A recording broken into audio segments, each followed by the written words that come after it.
All right, everyone. Hope you're all doing good. Hope you're all doing well. It's time for another episode of Speedruns from the Crypt, your bi-weekly horror hotfix. Hope you all been doing good. I suppose bi-weekly, but we usually bi-weekly. We've kind of been been on a bit of a little break here, but we are back with more horror gaming, and hope you all been doing well.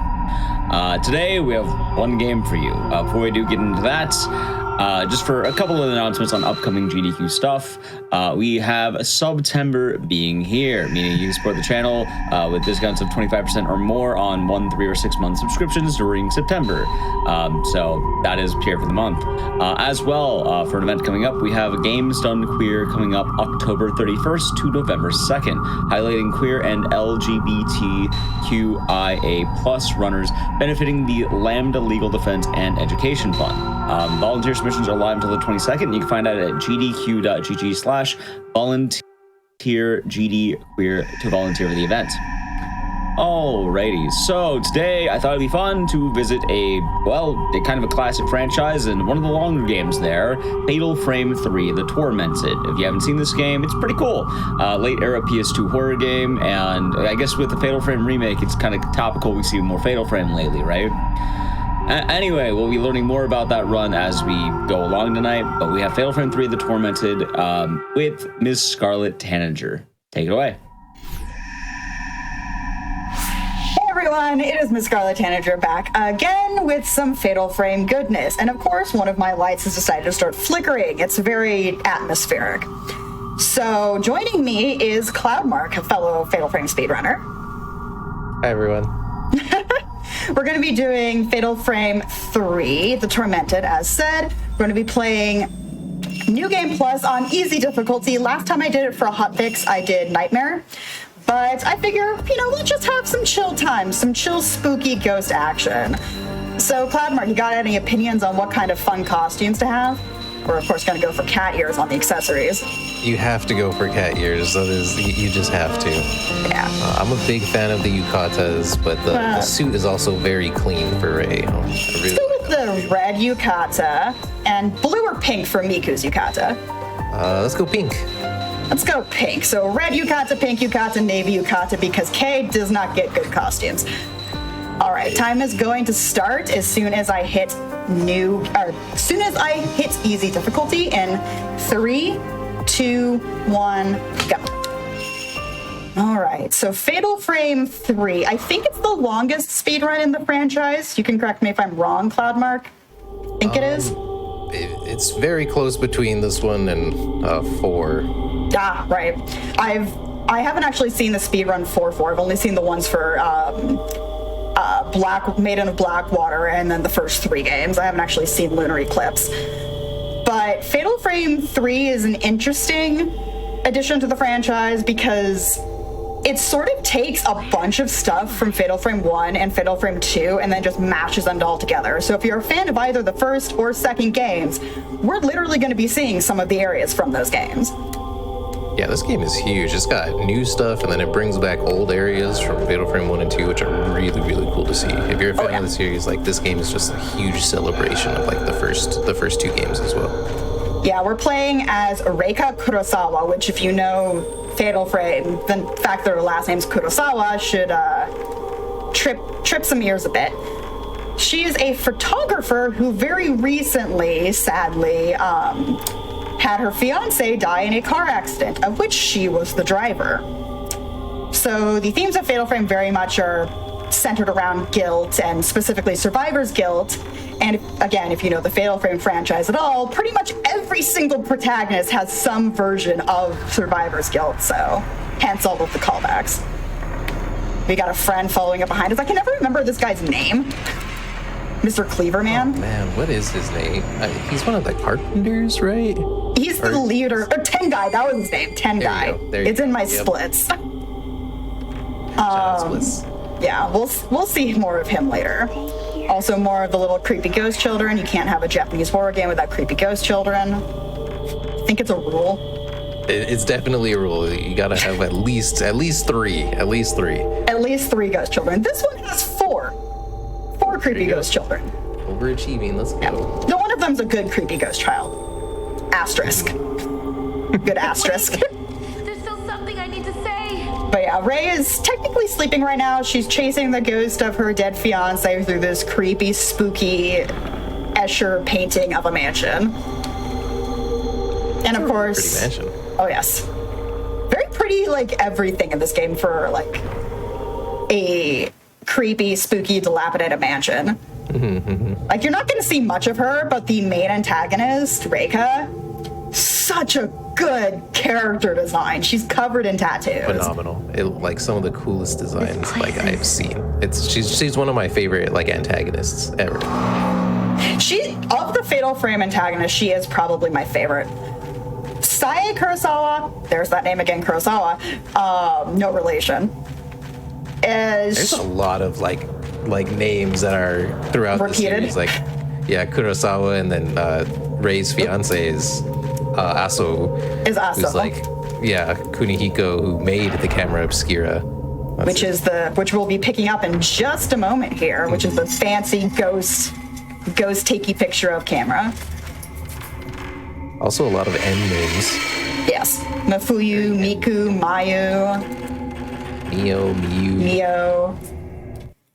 All right, so now we're picking up the camera obscura. We can take pictures. Of course, I'm playing New Game Plus. We could have taken pictures the entire time, but you know. I love the camera obscura. What a cool weapon. My dream is the remake comes with a replica camera obscura. Right, because Fatal Frame 2 is getting a remake. Again. The second one, yeah. We had the we-make, now we have the remake. Oh, whoops. Didn't mean to actually take the picture there. Hi. Creepy ghost child in your face, don't worry about it. So this is Yoshi. Yoshi is a broken containment breach from Mario.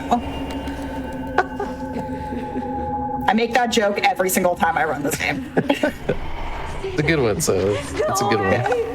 Yeah, so she is not a ghostie. She is an actual person that is somehow in Rei's dream. I'm sure nothing bad or mortally repugnant is going to happen to her at all. Oh. I always feel so bad for her. I do feel bad for Yoshi. Can't feel too bad for her, though, because of what she does directly after the thing you feel bad about her for. That's true. I can English. All right, so we're going to get into combat here, and you're going to see why we're playing on New Game Plus. Combat's over.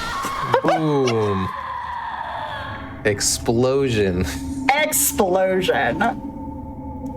So, yeah, since I'm playing on New Game Plus, I have everything unlocked, including a very special addition to the camera obscura called the Crush Lens.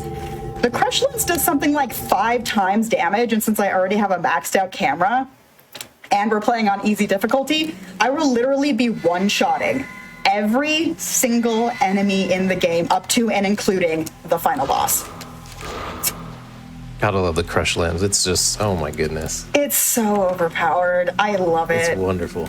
Yeah, if you're into speedrunning and you want to check this game out, also there's Miku and her yukata and her kitty cat ears. I definitely recommend Fatal Frame 3 because, excuse you. Okay, she just doesn't want to glitch today.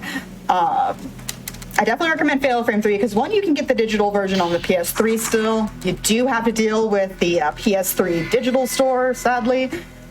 But you can still get it for, I think it's $15? I think they're all three of them are $10 each from what I remember. But it was somewhere around 10 or 15.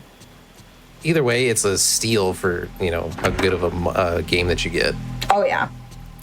And if you've seen me doing weird stuff on the stairs, that's called the stair glitch. It's in the first 3 Fatal Frame games. I don't know if it's in 4 and 5. But you essentially just spam the run button on the stairs. But for some reason in the 3rd game, you have to, like, flick your directional stick right or left and slightly backwards and then go forwards for it to trigger. In the other games, you can just button mash. Yeah, it's weird. You have to turn perpendicular and then go back. It's like you gotta like rev yourself up for it. Yeah, and then sometimes she just doesn't want to do it. There we go. Yeah, you have to get it sort of perfectly, and if you don't, she'll go slower. Mm-hmm. But That's yes, a really nice costume. I love that yukata. It's great. So good.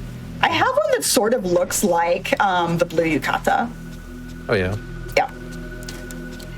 But since we're playing as Rei, who's a photographer, she took spooky spooky ghost pictures in her dream that somehow appeared in the camera in real life. Because reasons. So we take this picture of Yoshi. We have to develop a picture of Yoshi. No green dinosaurs here, though. That would be crazy if that was the picture that you developed. That would be so funny. I wonder if somebody's modded the emulator version of the game to do that. I mean, Nintendo owns like half of the IP, so This is true. that would be something. There's Yeah. Mario and Luigi costumes in the later games. And Zelda. There's a Zelda costume And in, Zelda. I think, Maiden of Blackwater. Let me know if I find anything. Yeah. So this is Miku. She's the protagonist of the first game. She's the Ray's photography assistant, I think. Yeah. So whenever you get like files or pictures and stuff, you just give them to her and she just does science on them or something and gets information. Good old science. Good old science. This dream. So yeah, we went to bed, we're back in the dream. That's sort of the cycle of this game. You do some stuff in the house when you're awake, then you go to bed, you do some spooky stuff, you wake up, you do some stuff, you go to bed, you do some stuff. Oh hey, there's Yoshi. Let's follow her. Yeah, Yoshi. Which would you say is harder between Fatal Frames 2 and 3, speedrun-wise? Speedrun-wise? Oh. I would say probably still 3. 3 is longer, so you have to be locked in longer, Yeah. like an extra hour. Yeah. So I think that alone makes it harder. Yeah, because I think the first Fatal Frame is about an hour. 2 is Hour like an 9. hour and a half. Yeah. Yeah. Fatal Frame, the first one, hour 9, just achieved Yeah. by our buddy Maxi Lobes. Oh! And then Fatal Frame 2, hour 23. Yeah. That's roughly correct then. So classic Fatal Frame. You take a picture of a thing that's locked, you go take a picture of something else somewhere else, and it unlocks it. It's pretty much par for the course for Fatal Frame games. It's how like 2/3 of the doors get unlocked. Who needs keys when you have camera? Exactly. Thankfully, we don't have to go that far. She's just being ornery with the stair glitching today. Yeah, she's really not wanting to. She's like, not this time. You're not allowed to go fast. You're doing a marathon. Therefore, it is not allowed. I always like the little dolls that they show there. Yeah. Fatal So Frame has always had just really cool imagery. The design of of that. just everything, Yeah. it's so cool. But yes, we're definitely going to see more of that later. But yes, we're still chasing down Yoshi because we got to figure out what's up with her. And, you know, there's the ghosty goo that I one-shot earlier. I can never remember her name. We're just gonna leave her to her devices. Oh man, what is her name? I think it's just mother and daughter. I don't know if they actually have names. I don't remember, so it might just be that. Yeah. So here's Yoshi. This is the only time in the game that you actually come across a living person in the manner of sleep. You play as 3 different characters over the course of the game, but they never actually cross each other in the manner of sleep itself. So yeah, Yoshi's just saying, hey, please wake me up. I've been in a coma for a while. I'm kind of scared. Yeah, it looks like they're just mother and daughter. Okay. Me up. Or Yoshi. Yeah. He just feels so bad for him. Anything. Yeah, we're gonna try and wake Yoshi up. Yoshi is the only survivor of a plane crash, if I remember correctly. So she's feeling lots of survivor's guilt about that. She's been in a coma for a while after being in the manner of sleep, which eventually, when you dream the spooky dreams, eventually you stop waking up. Yep. You get consumed by it. Yep. But yeah, that's awful. Like, to be with your whole family and the only survivor in a plane crash. Oh my goodness. Yeah, no one has a good time in Fatal Frame games. It's not a good time at all. Miku left you breakfast. Nico did leave me Very breakfast. nice. There we go, that's what it was. Like, one of the things about this game is that since you keep going back to the house, sometimes I forget which triggers which thing on which day. It's the same house. Yeah. To move along in a lot of the story, you have to do specific triggers, like, going up the stairs here to make the phone ring, or you go to the front door to get a package or whatever. Yeah. So And sometimes, like, right there, sometimes it's papers that's on the counter. And I forgot that it wasn't the papers this time. It's go up the stairs this time. And now we're just gonna go back to sleep.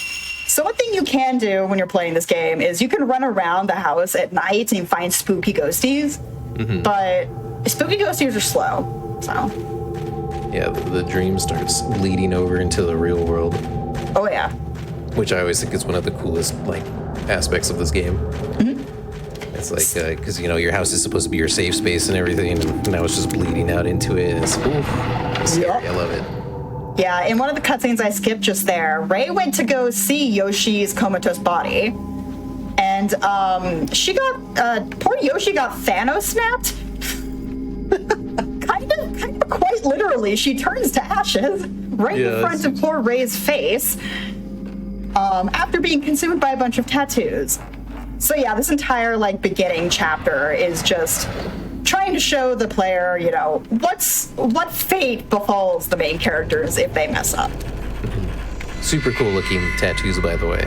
Very super cool. Would take so long to do for a costume, though. Yeah.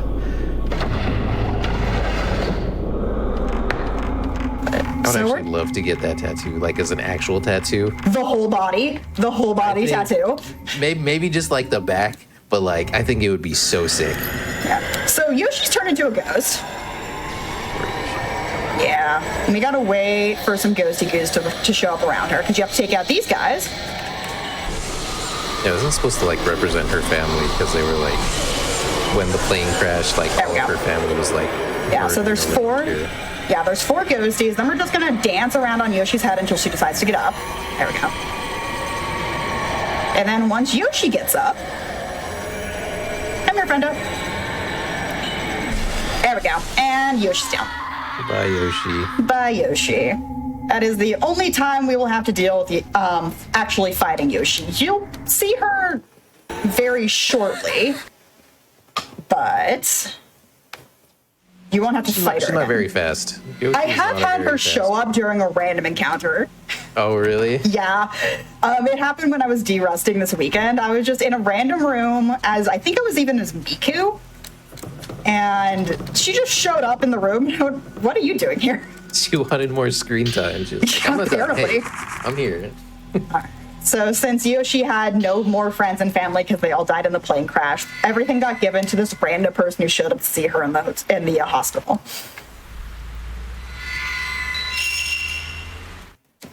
So yeah, that's what's gonna happen to Ray if we mess up. So hopefully we don't turn Ray into a ghostie. It's just like a really good, like, what would you say, like a warning of like, hey, this is what's gonna happen if you let it consume you. Oh, it's great. Yeah. You are going to see somebody else get Thanos snapped, though. So. You are going to see one other person get Thanos snapped before the end of the run, though. one more pile of actions. Just one more. I love that you can just run through the ghost. There's no, like, proximity damage. Yeah, which is nice. Unless you're the antagonist from very specific angles.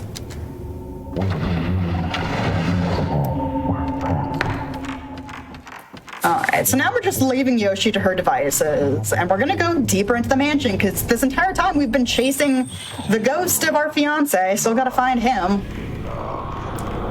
Good old you. He's a swell dude. Yeah. Doesn't say anything until the last cutscene of the game, but it's fine. He just walks away from us, because he's very rude. He does just walk away like 90% of the game, yeah. So does Mafuyu. Oh, by the way, if you know Fatal Frame 1, Mafuyu's in this game, technically. God, Mafuyu. I am not a Mafuyu fan, so... Are you not a Mafuyu fan, or are you just not a fan of the way that Miku says the name Mafuyu? Maybe that more, but it was his fault, Miku. You don't need to worry about him. He made his choices. Mafuyu! I remember now. I remember this place. Miku. All right, so the trigger for the next thing we need to do is just going into this room. We can just turn around and leave. You don't actually have to go to the door and go, oh, the door's locked. You can just leave immediately. This is the Oh my gosh, what is this the Mandarin key? The pillar ghost? Yeah, I think it's Mandarin key. I don't actually have the name of the key in my splits. I have the name of the fights in my splits. Oh, okay. There's 2 ghosts here, and the other guy just never likes to show up quickly because he's very mean. He saw what you did to the first dude. He's like, man, I don't want that to happen to me. There he is. Yeah.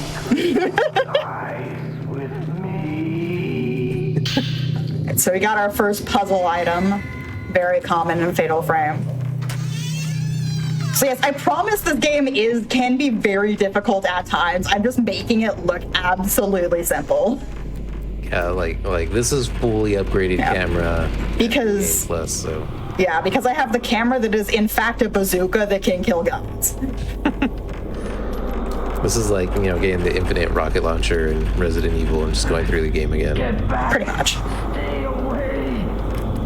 Alright, let's see how slow I can do this puzzle. These are cool ones. I always like you have to move them. Each line represents how many moves you have to do with it, and you can't move it back. Yeah. So I think it's a cool little puzzle. Yeah, but if you mess it up, it's like 30 seconds of time lost each time. Yeah, it is.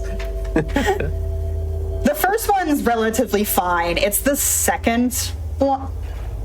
Yeah, the second one that trips me up usually. The one that's in the upstairs area.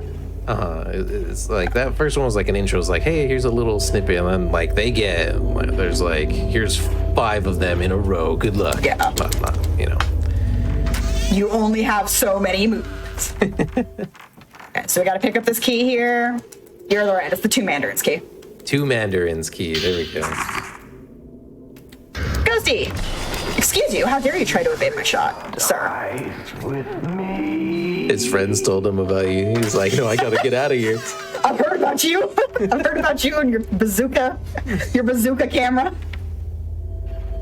All right, so there's you. He's just chilling down there, walking away from us like usual. Classic you. He's such a rude fiance. Like, Ray, you can do better. Ray, girl, you can do better. You're gonna be meeting another guy later in the game. It's fine. Nothing's gonna happen to him. Everybody's gonna be fine in this game. They'll live happily ever after. Yeah, everybody. Everybody. It's fine. There are a couple different endings in this game, so. Yeah, classic Fatal Frame, though unlike Fatal Frame 1 and 2, I think they have, if you don't count the game over ending in Fatal Frame 2, I think they just have the 2 endings unless you're playing the Xbox version, and then you get a 3rd ending. Yeah, right? the Xbox version adds some, and then the Wii Make for 2 also adds another ending. Has like 6. Yeah. They love adding stuff to different versions of the game. Do you think Fatal Frame 2's new remake, the remake, is going to take the endings from the Wii version, or are we just going to get the ones from the original? I feel like it'll be more on the Wii version. Yeah. That's my gut feeling, and I'm fine with that. More endings, sure, cool. That's awesome. And the Wii version has some really good endings, though. Sadly, it's it never came out in the US. The original remake of, there's too many remakes of Fatal Frame 2 only came out in the UK and Japan. So it's in fact called Project Zero. It's not called Fatal Frame 2 Remake. Yeah. Because Fatal Frame is only Fatal Frame in the US. Which I personally think is the best name for it. I think it's such a sick name. Oh, here's the beginning of the haunts. Yoshi's in the kitchen making us dinner. Imagine a ghost just, instead of haunting or anything, they just make you some meals. Imagine Kayako from The Grudge just chilling in your kitchen, making you some rice and meatballs or something. Yeah, that sounds pretty good. All right, so we're breaking into our roommate's room. She gave us permission, it's fine. There's the kitty. I can never remember when you can and can't pet the cat.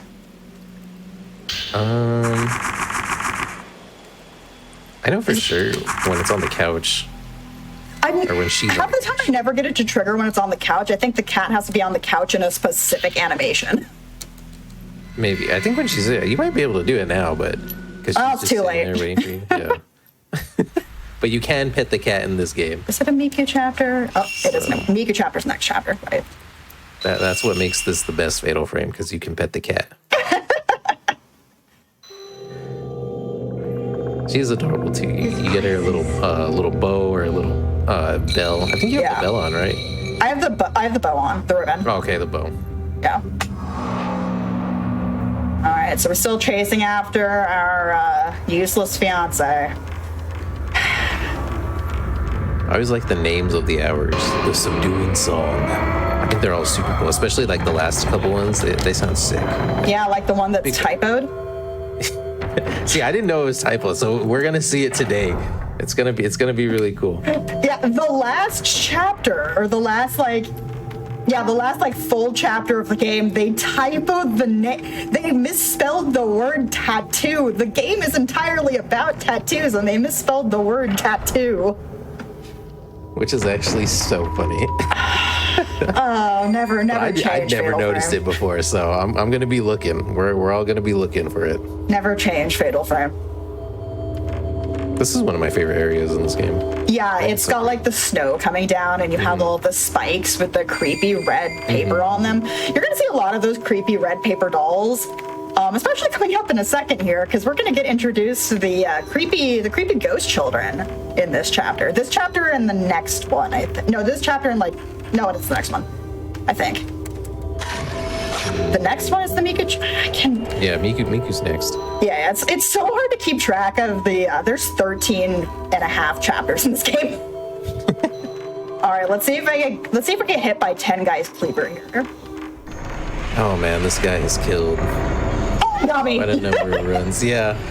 It's like 50-50 shot if he hits me on that dodge, because sometimes he turns and sometimes he doesn't. Yeah, like if you're just like regularly playing this game, he does a ton of damage. He's crazy. I think I've lost quite a number of runs just to him, so. Yeah, when I'm playing on Nightmare mode, as you can see, he barely scratched Ray. If this had been Nightmare, he would have taken, I think, 2/3 of the health bar. Yeah, I think is what that damage does. It is a huge chunk. Yeah. So I took a picture of the door, and it showed me another place that we have already been to, but it also means we have to run all the way back to pretty much where we first saw Yoshi, except not like in the room. Yeah, the map for this game is massive, so we'd be running. Ray's gonna get her cardio in today. Yeah. I can't remember. This game actually does the game have a step counter in it? I can't remember. It shows the time at the end of the game. Mm-hmm. But yeah, I don't recall a step counter. Well, missed opportunity. Yeah, honestly, that would actually be pretty cool if they showed it, because you run a lot. Like, the map is massive. It's crazy. It's bigger than one. It's definitely bigger than ones. It's probably at least twice the size of ones. Mm-hmm. It's definitely bigger than twos, even though twos seems like it should be bigger because it's an entire village. But it's just a really big manor. Yeah, we have to go all the way back. So a lot of this game is backtracking, which is pretty chill if you just want to hang out. But again, this speedrun is 2.5 hours long, and all of this backtracking is the reason why. Though about halfway through the game, you just entirely stop going to these beginning sections of the manor, which makes it easier. And there's Mama again. Ray, can you stop? For some, the movement is so sensitive, and if you flick the thumbstick instead of actually pushing it, Ray just does a 180. Oh yeah, that Fatal Frame 2, like all the runs I've done, the amount of spinning Mio has done, it is crazy. Just spinning in circles forever. Thankfully, I think each time that happens, there she goes, does it again. You lose about a half second. Yeah, the movement in this game is 8x, 6axis, 8axis. I think it's 8. One of those. Yeah, one of those. Oh, so excellent. It's actually really, really nice to move around in. Excuse you, Fatal Frame. How was that not the photo I needed? Yeah, that was a questionable hitbox right there. I guess. I'm on to you, Fatal Frame. The child was in the Fatal Frame. Okay. Thankfully, no jump scaring children this time. But yes, now that we've taken the photo to unlock the door, we now have to run all to the tiny door in the snowy room. So Yeah, Ray's got some great cardio. It's a long way. yeah. So to fill up the time, what would you say is the hardest part of the game? Thought Mark. This game, Yeah. on a new game, I mostly run new game. Yeah. So the hardest part would be there's 3 flying little girl enemies, and they, oh my gosh, they come at you like it's 1 and then 2 come at you, and they are so hard to deal with. You have to rely a lot on Ray's flash mechanic to like save yourself basically and get a good shot in at them, but they are so annoying, and they've killed so many of my runs, and they're at the end, so it's like 2 hours and 20 minutes or whatever into the run. In New Game Plus, do you fight them on the stairs, or do you? Because when that happens, for those who haven't seen it, that the first little ghost lady and then the second little ghost children a bit later, they attack you on a set of spiral stairs you're trying to run down. Do you, in New Game, do you fight them on the stairs, or do you run to the bottom? You should kill the first one on the stairs just so you don't have to deal with all 3 of them. And she's not super bad by herself, but like getting to the bottom with the 2 attacking you is rough. It's pretty rough. And if you're like, I don't want to say like behind on everything, but like you don't have the preferred loadout, then oh man, it's a hard fight. Honestly, it might be harder than the final boss. I don't know. I don't know. Actually, especially if you fight them on the stairs, I would say the little ghost girls at the end of the game are harder than the final boss. Yeah. Especially right now, because again, we're gonna functionally skip the final fight. The final boss is hard, so. I would say she's harder than Kyrie, easier than Sae. Yeah. Of course, if you're doing the run of Fatal Frame 2 where you actually fight Sae. Yeah, and then the regular run for Fatal Frame 2 or just new game, whatever, it's just Kusabi's the last one that you fight. And Kusabi's honestly really easy. It's just, he has 2 attacks, right? One attack is a regular 0 shot. This other attack is a Fatal Frame. If you have a good run, you're only getting the 0 shot. You're not going to get the Fatal Frame. I'll tell you that right now. Yeah, we're going to see a Kusabi later, and he's just going to be an absolute pushover. I always like the Kusabi is really cool. I think it's a really cool design. It's with all of the ropes bounding him up and stuff. Yeah, it's really cool. All right, so we're going to see our first little glimpse of the fighting against the little ghost girls. They won't be flying at this point. They only start flying around and attacking you about 2/3 of the way through the game. Yeah, it's a good bit into it. Yeah. So there's a ghost girl. There's no longer a ghost girl. She's got. I love New Game Plus so much. And she's not innocent. Like her back, she's scary. She likes doing this. She's a scary one. Yeah, a lot of speedrunners don't like to run the New Game Plus categories for various games. I love doing it, especially because when I originally played these games when I was a child, they scared the bejeebus out of me. Oh. So it kind of feels like revenge. Mm-hmm. Yay, we're awake again. Yay! And we found more film in the camera that we're never going to develop. You only develop 2 pieces of film in the entire game. It's a core mechanic. You only do it twice. You only have to do it twice. Oh, Miku and her creepy singing. Yeah, Miku is singing in the manner of Sleep Song now, which is fine. It took me a few runs to realize you actually have to talk to her before you go to the entrance to pick up the letter. The letter doesn't actually appear. until you've talked to her. Right. Just the postman's waiting outside the door. He's all looking in. Did Miku? Did she talk to Miku yet? Yep. Also, that picture of Mio. So the game just showed us a picture of Mio, who is the player character of Fatal Frame 2. That's a screenshot from the game. Yeah, it is. It's from the opening cutscene, I think. Yeah, that's a screenshot from the opening cutscene. How did he get his hands on a screenshot from the beginning of the game when there was no cameras and no K? That's actually a good. I never even thought about that. Oh my goodness. Yeah. We're just investigating the deep lore in this. That's so yeah, we have to talk to Miku before we can actually go to bed, because Ray's starting to get worried that Miku's being creepy. And this sets up the fact that the next chapter we will be playing as Miku.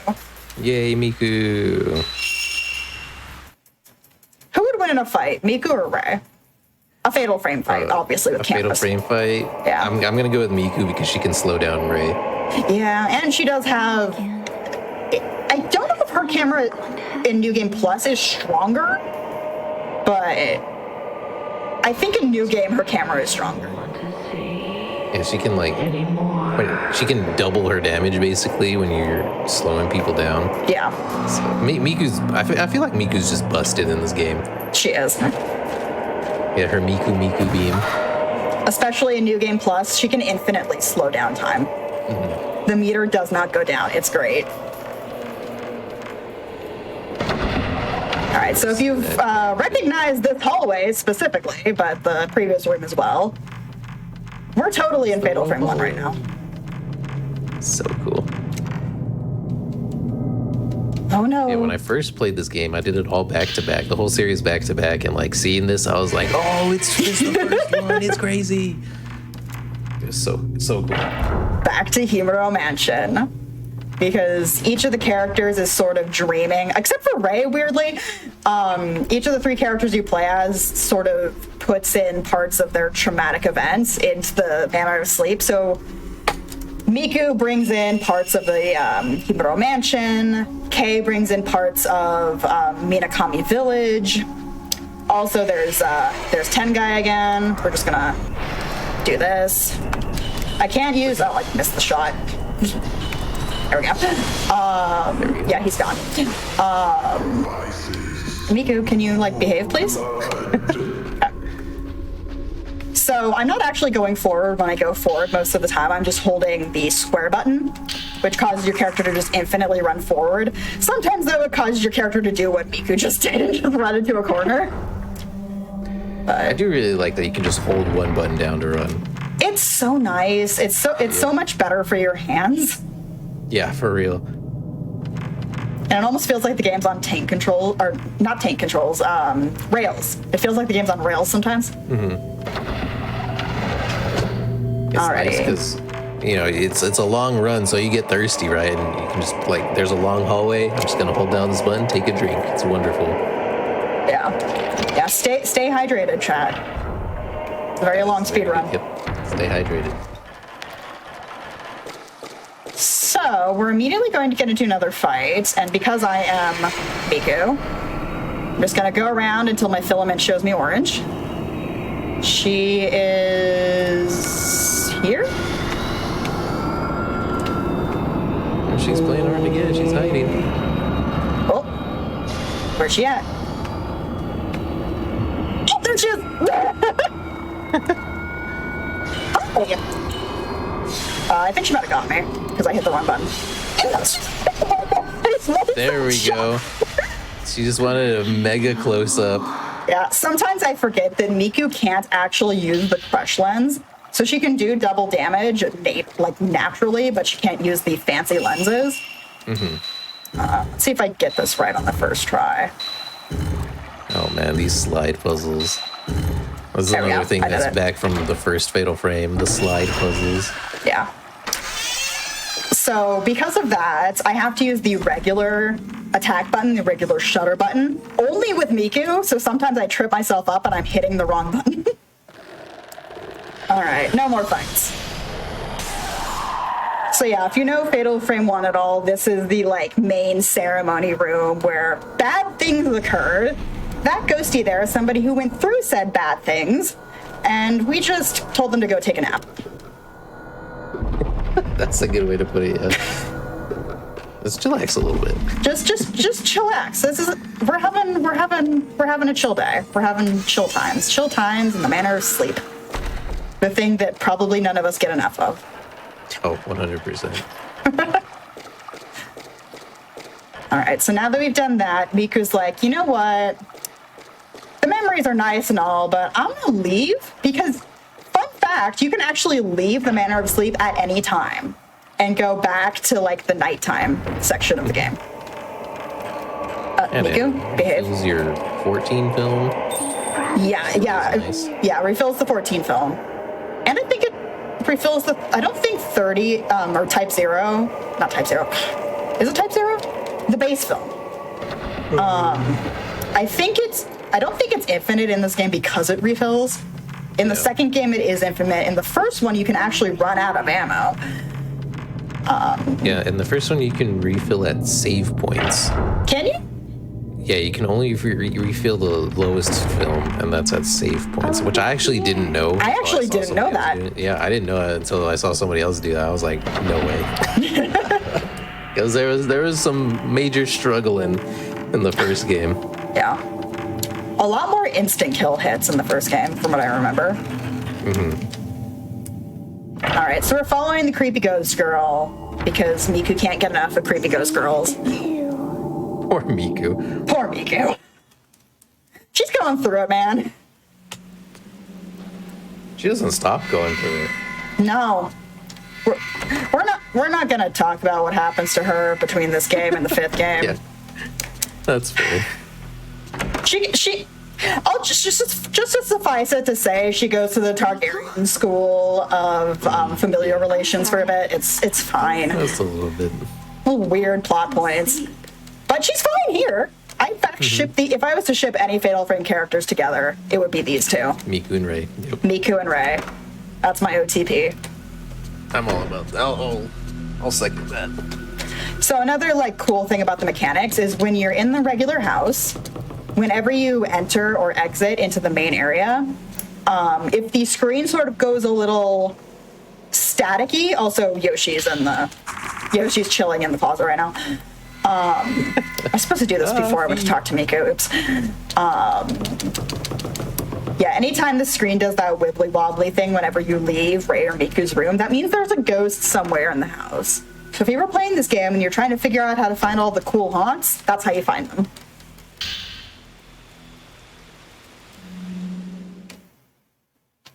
Yeah, the haunts are really, really cool. I just love how it spills over into the actual house and everything. My favorite, one of the coolest parts of it. My favorite haunt is probably the latent Ju-on the Grudge one. That's some good inspiration to take, though. Yeah. Because Ju-on's fantastic. It is And, very, it's like very one good. of the most famous ghost movies. One of the few that got an English like remake that I actually think is really good. Yeah. Unironically. It has the same director, so Yeah. I've always and it has the attributed same to that. actors for the two ghost characters. Yeah. So we're playing as Kay now, who is our third and final player character. He's definitely going to survive. We love Kay. He's great. He's great. He's been in the Manor of Sleep the longest of the three main characters, and that's why you saw Reika immediately. Reika will be in specific areas of the mansion from the get-go. For the other two characters, she only shows up in specific moments late in their parts of the game. Kay honestly is like, he's a good dude. He's Mio's uncle, and he's been trying to help her bring her back home, so. Yeah, he's their uncle. It does sort of feel like he shouldn't have been in the mansion, but he just was, because he was so worried for Mio being kind of losing her mind after the events of Fatal Frame 2. Yeah, I mean, He just doesn't feel like he's traumatic experience. Yeah, he just doesn't feel like he should be here. Okay, let's see if I get the glitch on the door here. No, didn't. Okay. If you're being chased by by the ghost up there. Her name's Kyoko or something? Kyoka, yeah. Kyoka. If you're being chased by Kyoka in a... Did I do it wrong? What did I do wrong? Did I forget to pick up the key? Play key? Oh, no, right. Oh, see, this is another example of me getting another chapter mixed up with this one. You have to go forward, not to the side. So yeah, if I was playing as Ray, there's a chapter in Ray where you go to that side door. Oh, yeah. But when you're playing as Kay, there's Reika, the main antagonist, who has almost the exact same name as the protagonist. Same voice actor, too. She's also chilling there. I'm going to take this wall to skirt around her. If you go straight towards her, you can't actually phase through her. You will take damage. Now I can open the door. So that's Yashu. This entire game is her fault. Yeah. It is entirely, you will see later, late in the game, but all of this shenanigans is all of this ghost's fault. None of this would have happened if she'd waited like 30 seconds to do a thing. All right, so now we got Kay's camera. Yeah. She just lended a hand at the wrong time. Yeah, there's a lot of parallels between Ray and Reika, like, not just their, like, I mean, the first characters of their name also match, just like Ray and then Ku, so you get Kuze, that's her name, and then Kurosawa for Ray. But that's intentional. That's unintentional. Their stories are very similar. And the fact that, again, they have the same voice actress. Yeah. Yeah, hopefully Yashu's going to be nice and not be directly in my way. And she's not. She did try to give me a hand, though. I suppose that's nice of her. Just trying to help you out. Does not make up for her sins. No, this is 100% her fault, so y'all will see. Yeah. So we have another situation here where I took a picture of a door that was locked. We now have to go take another picture to unlock the door. Thankfully, it is right up here. Should only take me a moment to do. Of course, we will have to dodge around Kyoka again. But there is, as Cloudmark mentioned earlier, there's multiple endings to this game. You can actually get the good ending on the first playthrough. I did that wrong. There we go. You can get the good ending on a first playthrough. You just have to do some extra stuff. Half of it involves this ghost here, Kyoka, who brushed her hair so much she brushed it off her head onto the wall. You feel bad for her too, like, honestly, everybody's just... It's a Fatal Frame game. You feel bad for literally everybody except Yashu. Like, except Yashu and except the guy from Mask of the Lunar Eclipse who revived the ritual thing that caused everything to just die. Oh, man, what was his name? I can't remember. Oh, we got the glitch. We got the door glitch. Hey. I knew I was going to get it at least once. So it looks like the game's frozen. It's not, I promise. We just have to wait. There we go. For some reason, if Kyoka is chasing you onto the second level of that room, and she like gets into an attack as you're opening that door, the game just freezes. It gets so confused. It's like, what's happening? Yeah, there's too many animations going on at once. Crash. Except not actually, thankfully. I did actually find some glitches in this game, but it's like actual time save glitches. Oh, nice. They only save like a couple seconds, but I'm trying to think of like if there's like any big glitch in any of the games, but not as far as I know. Not that I can really think of. Yeah, you'll definitely see the glitch once because it's really easy to do it on one of the areas, but you probably won't see the bigger time save. They can save like 10 to 15 seconds if you pull it off correctly, because I've only managed to do it like 3 times because it's really, really hard timing. But essentially, if you're ever in a situation, I'm mistaking stuff for another chapter again. Pick up the key. Okay. If you are ever in a situation where the game is going to take control from you, but you are near enough to like an interactable and you hit it quickly enough, you will get control of your character back. So the game won't actually take control from you, which can let you move around in the little mini cutscene. That's cool. There's only 2 areas that I found it useful. Again, we'll get to, you guys will see it when we get to it. You probably won't see the better version, but there is one that is pretty much free to do. But you do it once with Ray, and you can theoretically do it once with Miku. But yeah. So we got the key that we needed. Key. Yeah, so we got the butterfly key. The Blutterfly key. Which will take us through the door that little Mio was going through earlier. Because of course, you know, it's Fatal Frame 2, it's butterfly themed. Mm-hmm. And then that will be the end of hour 5 of 13 and a half. Again, this game is long. I love it though. This is a good one. This is my Fatal Frame, actually. My favorite Fatal Frame, actually. It's mine as well. Like, it doesn't get as much love as the second game, but it's my favorite.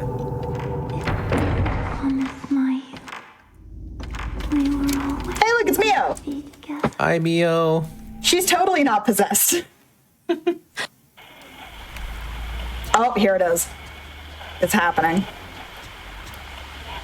So you can't go to sleep right now. The game won't tell you why. Except you hear creepy things from the dead fiance's room. Because for some reason he has a completely separate bedroom from his fiance. Ray is way braver than I ever would be. There's no way in the middle of the night I hear this. No way I'm going anywhere close to that. Yeah, this is what is lovingly called the Ju-on the Grudge reference. So you hear something creepy coming from the creepy closet. Ray goes up there and she gets kayakoed. Literally, she gets a creepy ghost that comes up on her and grabs her around the throat from the attic of the house. And then she wakes up. And that's exactly why you don't go checking out scary sounds in the middle of the night. Yeah, never go check out scary sounds in the middle of the night. Never go into an attic in the middle of the night. Just don't go into attics. Just don't. Just don't go into attics. Also, we're getting some free Miku time loss here. She doesn't always show up in that specific part of the house. It's a little RNG where she is when you wake up. Usually she's there, sometimes she's not. So yeah, we're going to go immediately to where the creepy ghost was. Because apparently Ray doesn't learn. She's like, man, that was scary. I'm going to go back. Because we needed to get the Spirit Stone radio, which we're not going to need until the end of the game. I do think the radio is, if you're just doing a casual playthrough, the radio is a really cool mechanic. Oh, it's great. Yeah, it's not in the first game. It was introduced in the second game, if I remember correctly. And you listen to different ghosts through, different stones they left behind when you fought them or found them in the area. In this game, you don't get stones. I can't remember how it actually works in this game. Do you? Oh man, it's been a while since I've listened to it in this game. Yeah, I think you can just listen to it in certain areas because you don't really get stones. Yeah, because you get stones on the second one. You get dolomite and stuff like that. See, this is classic speedrunner right here. We love the games. We've played them hundreds and hundreds of times. We forget everything that has nothing to do with speedrun. Exactly. You just never use it in the speedrun, so I'm just like, oh my gosh. In one ear, out the other. There's a well room in this game? What are you talking about? No object permanence. It's not in the speedrun. Unless you're doing the new game, or the good ending. Though there isn't a category for a good ending, so... Yeah, there you go. Maybe someday. This is chapter 6, right? Chapter 6 is always the hardest. Yes, the sacrificial pillar. You do I call them the Moria fights, because you get Moria tomes whenever you beat them. Yeah. These are I find this easy. Do you? Yeah. For me, they just, I don't know. They're in my head, I guess. Well, I mean, they're easy because even on Nightmare, you're one-shotting them. All of the ghosts we're going to be fighting in here just get one-shotted. It's great. So for a little bit for New Game Plus, for those who are wondering, since we're playing on New Game Plus, I would be one-shotting every single thing up to and including the end boss if I was playing this on easy and normal. If you play on hard or nightmare, about halfway through you start actually having to hit things twice, which does make it get dicier, but you know, it'd be like that. Alright, so we're chasing after that ghosty goo that was up there to go do some more puzzles.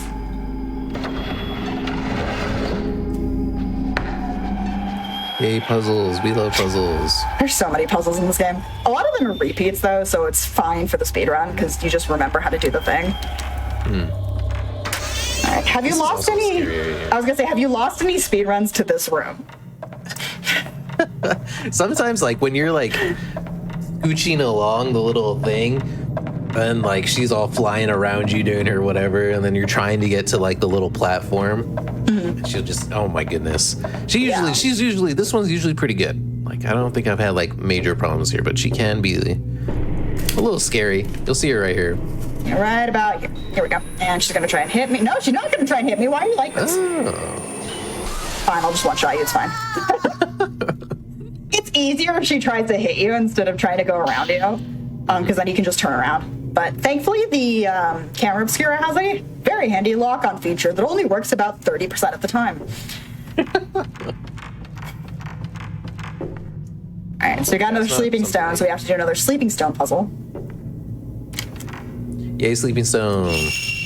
This is the one I mess up the most. Before, and then the next one that she does, it'll be 5. This one. This one. It's this last stone here that trips me up because you have to move it once and then move all the other ones. Ghosty. Blood. Oh, I took the picture again. So you don't actually have to take the picture here, but muscle memory be muscle memory. You just have to actually look at the ghosty. It's a cool angle because, like, you don't, like, that's not a common angle to see enemies and stuff from. There's another thing I appreciate from, like, using cameras and stuff. Fatal Frame does like to play a lot with, like, angles and how you see things, which is really cool. Yeah. Especially in this game specifically. It doesn't do nearly as much in 1 and 2, but you're constantly playing with the levels. Like, Ghost will be below you or Ghost will be above you, and you'll have to try and, if you want to get more points, you'll have to try and take pictures of things quickly. And sometimes you don't even know they're there because they're creepy. See, like this right here. There's a lot of secrets in this game. Yeah, look at this. This is so cool. That's just 10 guys. So in the actual, like, lore of what's going on, I figure we should probably bring up some of that. What's sort of happening is 10 guy, the sort of leader of the Masons who, the masonry builders who built this place, is going around and killing all of his workforce because he's a really bad boss. Like, not OSHA compliant at all. Not at all. Not in the slightest. The actual reason is because creepy pseudo-Shinto stuff. They're trying to contain Reika's ghost. So bad things happened, ritual goes wrong, classic Fatal Frame, right? A ritual going wrong? No way. Every ritual goes wrong in a Fatal Frame game. That's literally the plot of every single Fatal Frame game. Ritual goes wrong, usually because a dude did something bad, and then the girl had to suffer and be a ghost for all eternity because of it. That is the plot of every single one. You cannot tell me otherwise. That's a good synopsis, yeah. Bye, that ghost. So you said these ghosts are hard, right? They're a little tougher on New Game. You do get Flash, which is a really cool, like it's like Reika's special thing, because Miku has her slow down and double damage. Yeah. Kay has his blast, like rapid shot thing. Yeah. And then Rei has this Flash, which was actually really nice. It's really cool. Each character has its, like, special thing that they can do. As Cloudmark said, you know, Kay has blast, etc., etc. Kay has the weakest camera because he's not a super special spiritual boy. But he also has one mechanic that you don't use in the speedrun. He can hide from the ghosts. I always forget that he can hide from the ghosts. Yeah, that's why when you play him in that first chapter of his, he's hiding from Reika behind like a little wall. You can hide from the ghosts. That's what Kay's good at. There's 2. There's 4 of these guys you gotta take out. Yeah. Kay's camera, awful, terrible. Hiding, also awful, terrible. This is not Metal Gear Solid. Kay's not. Poor dude. Oh. Like he's trying his best to save his niece, but he gets a lot of bad stuff. Yeah. Also, Kay can push bookshelves that absolutely every other character should be able to push, but you know, only Kay can push bookshelves. Apparently, it's his special power, and only Miku can go into little small spaces, like small corridors, which doesn't make any sense because she's not that much smaller than Ray. Yeah, like if you see them together, it's pretty. They're pretty similar, you know. Like Ray's got a couple inches on her, but the little vents that Miku crawls through are massive. They're like 2 feet tall. Yeah. All right, so there's gonna be a ghost here. We're just gonna go through because he's gonna disappear in a second. All you have to do is take out the main ghost that's down here by the door. This is the door that would let you leave the manor if you wanted to. That's the ghost we need. Am I gonna get the quick hit? Oh, I did get the quick hit. Hooray. Now we have 1 more.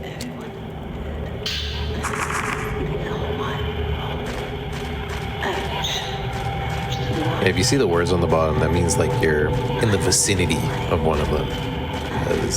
No, the words at the bottom are Yoshi. Are they Yoshi? But isn't that like you hear it when you're close to one, isn't it? No, you hear there's a side quest in this chapter that has to do with our good old friend Yoshi. Oh.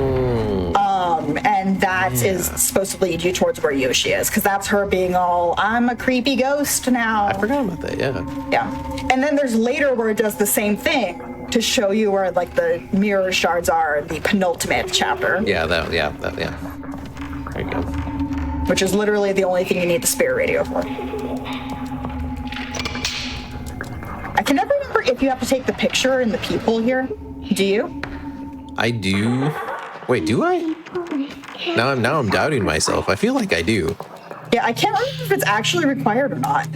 In my speedruns for the longest time, I do remember always taking it. But you know what? Just to cover my bases. Why not?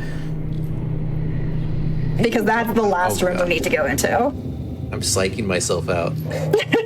It's so hard to keep an entire like 2.5 hour speedrun in your head at once, especially when half of the game is backtracking. Yeah, this is a longer speedrun, so it's like, you know, you got to keep your brain going for a long time. Yeah. So this is where, when I was derusting, this is where I got attacked by Yoshi, right here. She was just floating in the sky. That's crazy. She's just chilling there? Yeah, she was just chilling, floating in the sky directly above me as I opened the door. I was like, what are you doing here?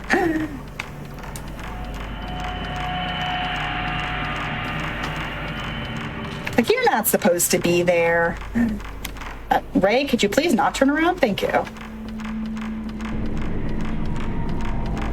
So we're just gonna go into the Fatal Frame 1 section for a little bit. Scary door with like 8,000 seals on it. Yep. At least they were able to reuse the assets. Mm-hmm. We were here earlier with Miku, so we got to like preemptively see this puzzle. Yeah, because you actually have to interact, right? You actually have to interact with it. Hooray! Okay, let's see if I do this one right. But yeah, as you can see from the very first stone to this one, it is definitely a big difference. Yeah. Thankfully, this is the last one, I believe. Mm-hmm. Hey, I did it right. Hooray! Off the top of the dome. We did it. All right, so there's gonna be a ghosty. He's gonna appear right here. Right about here. Here you will stay. And yeah. Woo! explosion. Yep, just dead. You don't even get to see him. You don't even get to see him. He just takes a nap. All right, so now that we've taken out the 4 ghosts that were sealing the entrance to the main shrine, we have to walk all the way back. Yay, cardio. So, what should we talk about while we're taking this long walk back? Because there is a shortcut. There is a shortcut, except the door for the shortcut is inexplicably locked for 3/4 of the game. I think you know which door I'm talking about. I wonder why they do that. Yeah, it's the one that's in the room to the right of where Ray is. This room up here. Yeah. Yeah, you could just Yeah. go directly to the entrance from there, but for some reason that specific door is they just keep it locked and it randomly unlocks in a chapter. I wonder why. You could probably save minutes on the speedrun if that door was unlocked. Yeah, because this is a long way. Like, this is the long way around. Unless they, like, I don't think anything, like, no event happens on the way back. Yeah, no, you just walk. You might get attacked by, Yoshi or Kyoka, but you're just chilling, following some blood trails. Classic Fatal Frame. Yay, blood trails. There we go. Now we're finally back at snow. Yay, the best room. Yeah. So all that we've been trying to do for like 4 chapters is get through this door up here, and of course we think we've taken out all the ghosts we need, except we actually interact with the thing and it goes, nope. Joke's on you. Again. You have 1 more ghost to take out. It's actually so scary, him just like walking behind you. Just creeping like up on you. Yeah. Mm-hmm.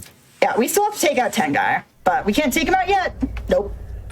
This is the phone, right? So this happens like 3 times in the game. Ray wakes up, or wakes up in the morning, and the phone's inexplicably ringing. We're gonna go answer the phone, or Ray's just going to not do the stair glitch. Thank you. Who's calling this late? I don't know. Who could it possibly be? Chat, can you listen? Let me out! Let me out! Let me out! I should have died. Yoshi's prank calling us. Yeah, that's literally it. Yoshi prank calls us and then we can go to bed. I think the game just forgot to put something between the 2 chapters. Yeah, I don't know. I would not answer. I would not walk all the way downstairs after I'm asleep to go answer the phone. Like, I can call him back in the morning. Yeah, if I hear random phone call sounds from the middle of the night in the other room, I'm sorry, they can wait until the morning. They can leave a voicemail. I've seen enough horror games and horror movies to know where this is going. Yay, back to Miku. Yay, back to the best girl who never does anything weird. Nothing weird at all. So, if you may have sort of gathered this if you have played this game yourself, but each one of the characters is sort of modeled after a character in the past, one of the ghosts. So Ray is obviously mirrored after Reika, the main antagonist, same voice actor and everything. Kay is modeled after Reika's lover. I believe it's Reika's. It's either Reika's lover or Reika's. Akito? Yeah, it is. Is it Akito? I can never remember if his other is supposed to be the father or the son. Because Kyoka's obsessed with him. Oh man! So that makes you think it's the father, but lore shenanigans. But anyway, Miku is patterned after, or is attached to,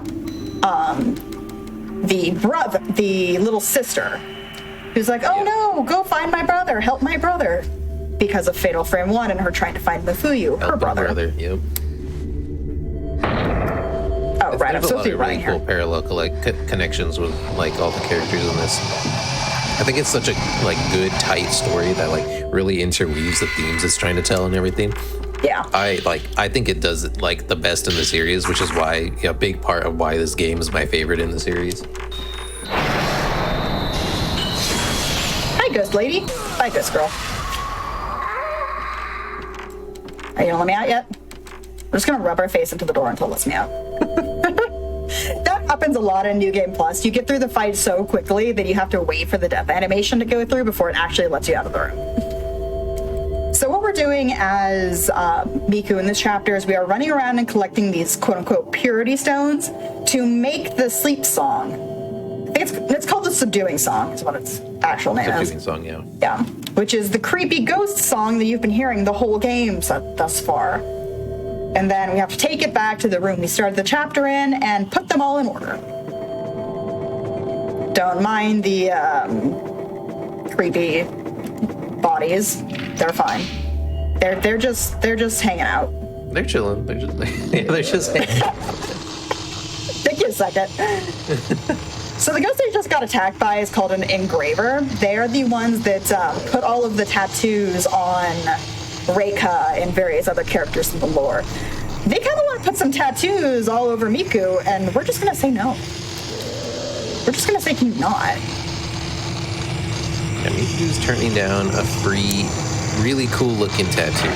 It is a really cool tattoo. I don't like the part of it where they tattoo your eyeballs, though. That might hurt a little bit. Might hurt.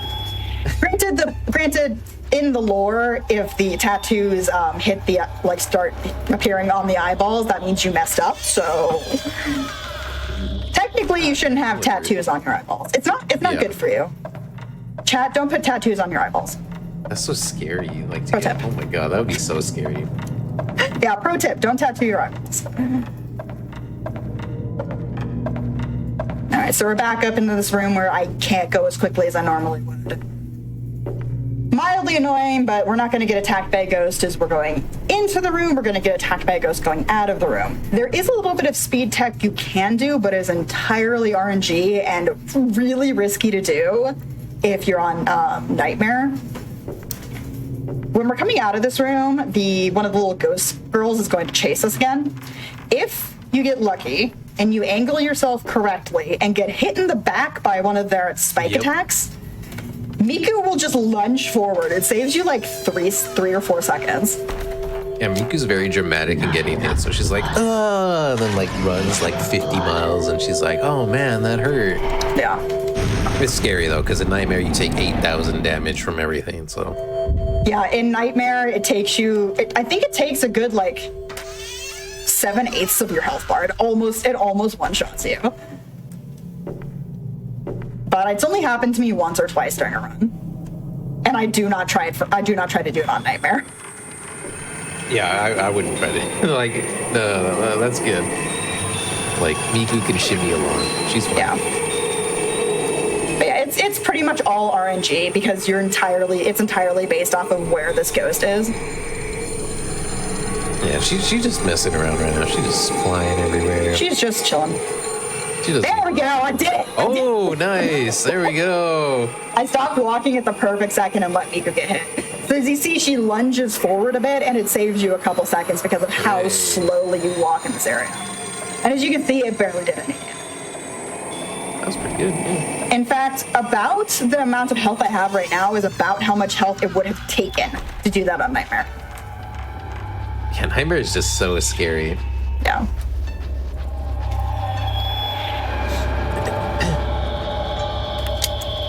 Alright, so when I picked up the light blue purity stone, it was in one of those rooms with all of the really creepy red paper dolls. We have to go to each one of those rooms. There is 4 of them.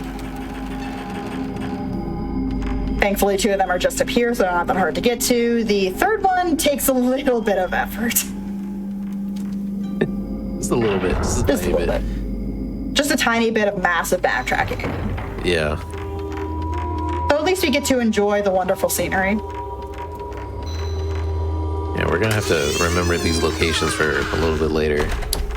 Yeah, you pretty much do this exact same route with only a couple changes, twice. You do it once with Miku, you do it once with Kay. And then you don't quite do it, is Ray. You do something slightly different, but functionally the same, running around the mansion to collect random things. But yeah, you get very well acquainted with the mansion, which is good because the Manor of Sleep is a big point in this game. So it is nice to get acquainted with it, to be very familiar with it. Yeah, it's really complicated of a layout, but once you've done it, not even that many times, it sort of becomes ingrained. Like, this entire time I've been running probably 75% off of base pure muscle memory. I haven't had to think about where I'm going, except for the couple times where I thought I was in a different chapter for a second. Yeah, once you do it enough, it's just there. Yeah. Just boom, boom, boom.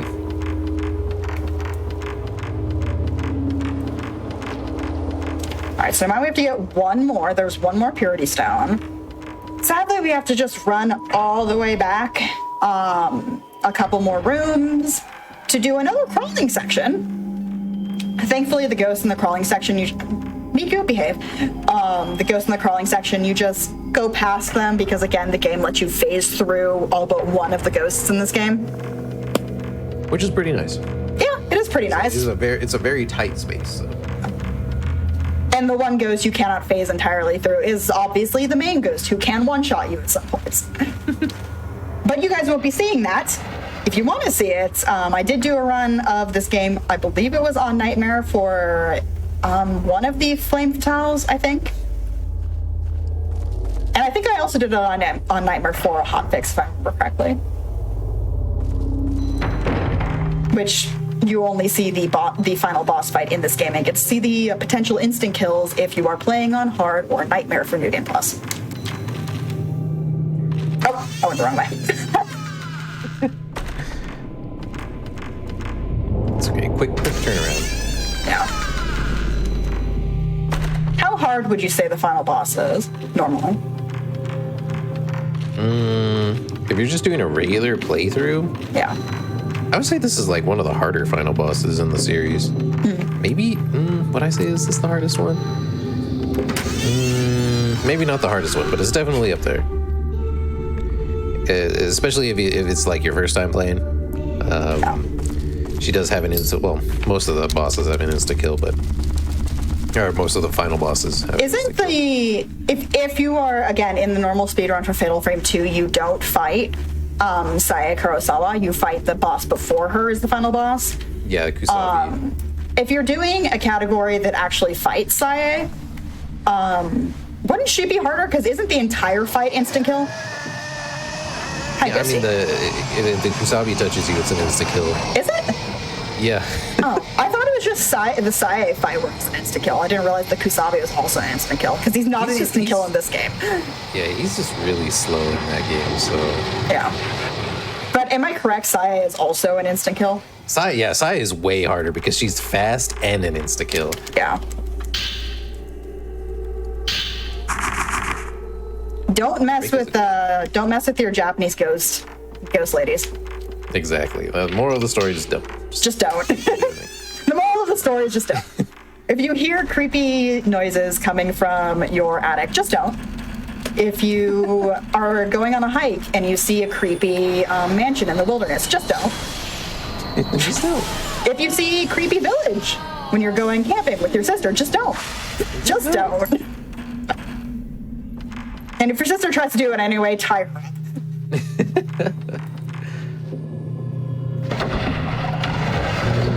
I don't think... Well, I don't know. Osei from Maiden of Blackwater is also pretty tough. Osei's just annoying. She has a lot of... There's a lot of stuff that goes into her fight. Yeah. Sakuya from 4 is really easy. I She might be the easiest one. I have Mask of the Lunar Eclipse both on Steam and the original version on the Wii. I just have not played it. Yeah, I love Matt. I mean, I just love the entire series, but it's a good playthrough. It's a good play. Yeah. And that the 4 and 5 are widely available. So if y'all are wanting to get into the series, chronologically, 4 is the first one. Yeah, you can get, I forgot that it was chronology. You can get 4 and 5 on Steam. 4 did not used to be available outside of Japan. It was Japanese exclusive. It was like 2 years ago that they made. 2023 is the remaster for it. Which is crazy. That's already been 2 years. So we've made the song. Yay, song time has happened. The little prison that was above the room gets pulled up with totally Reika inside of it. We try to leave and the game tells me no. You know what that means. It's boss time. She's gonna appear behind me. Yep, I could not remember if she appeared at the door or if she... Surprise. Yeah, I can never remember if she appears at the puzzle or at the door. That was a good one, though. Yeah. Oh no, we dreamed of Miku, which means we need to go talk to Miku. And be like, hey buddy, how you doing? You having some dreams, honey? She's not having a good time. No. I mean, it is Fatal Frame. No one has a good time in Fatal Frame. Except for us speedrunning and those in the chat. Hooray. Alright. Now, let's see if I can remember what in the world I have to do during this daytime section. I think it's we just talked to Miku. I'm pretty oh, she's sitting next to Ruri. Oh no, it's this. Yep. I got distracted by the cat. Always get distracted by Rudy. Mm-hmm. In fact, oh, okay, cool game. Just automatically just teleport me over. Love that. I was gonna go pet the cat. The game just told me no. Yeah, I was like, no, not today. Okay. Oh, I can pet the cat. Can I? Let me pet the cat. Oh, she might Let me be pet the sleeping, cat. so... No. Oh, I can't pet the cat. Like back when I was a child. We tried, chat. I tried. It's raining again. I don't want to talk to Miku anymore, game. Leave me alone. So, I need to go... Oh, it's the tapes that I need to do. Right. So you have to listen to tapes twice in the game. Once is right now. They're the ones you just picked up off the kitchen counter. And then once in the penultimate chapter, like right before the last chapter. And you don't actually have to listen to them, thankfully. Yeah, it's really funny when you just start, stop. And the game's like, oh, wow, you listen to those pretty fast. Yeah. Got them super here.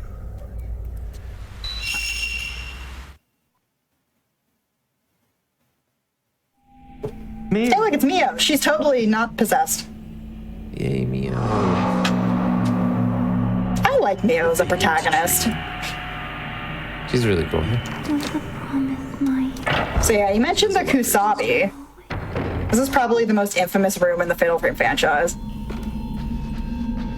This is such a cool. Like we saw that in the trailer to the remake. You can we did. I was laughing. That's this. I am so excited. That is such an iconic scene. I'm so excited for the remake.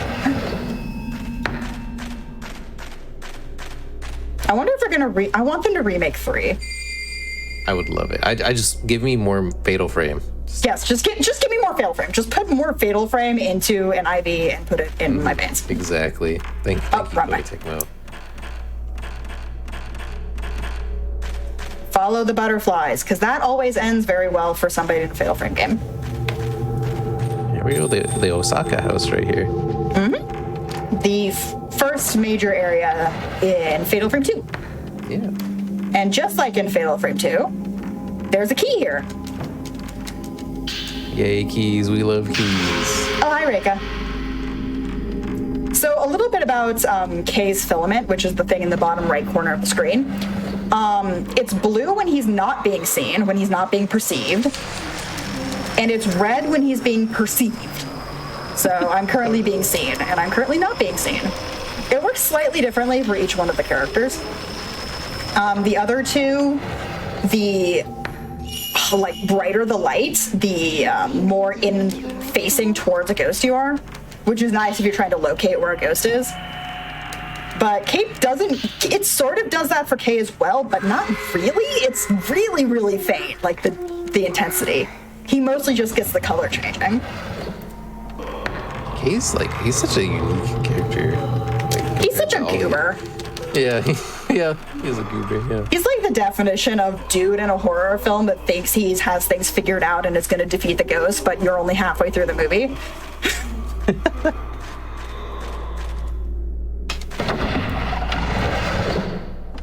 All right, so you mentioned the Kusabi. Kay's going to do a pirouette for us. I'm going to try to pet the cat later if I get the opportunity. So there's the Kusabi. I know there's a way to do it.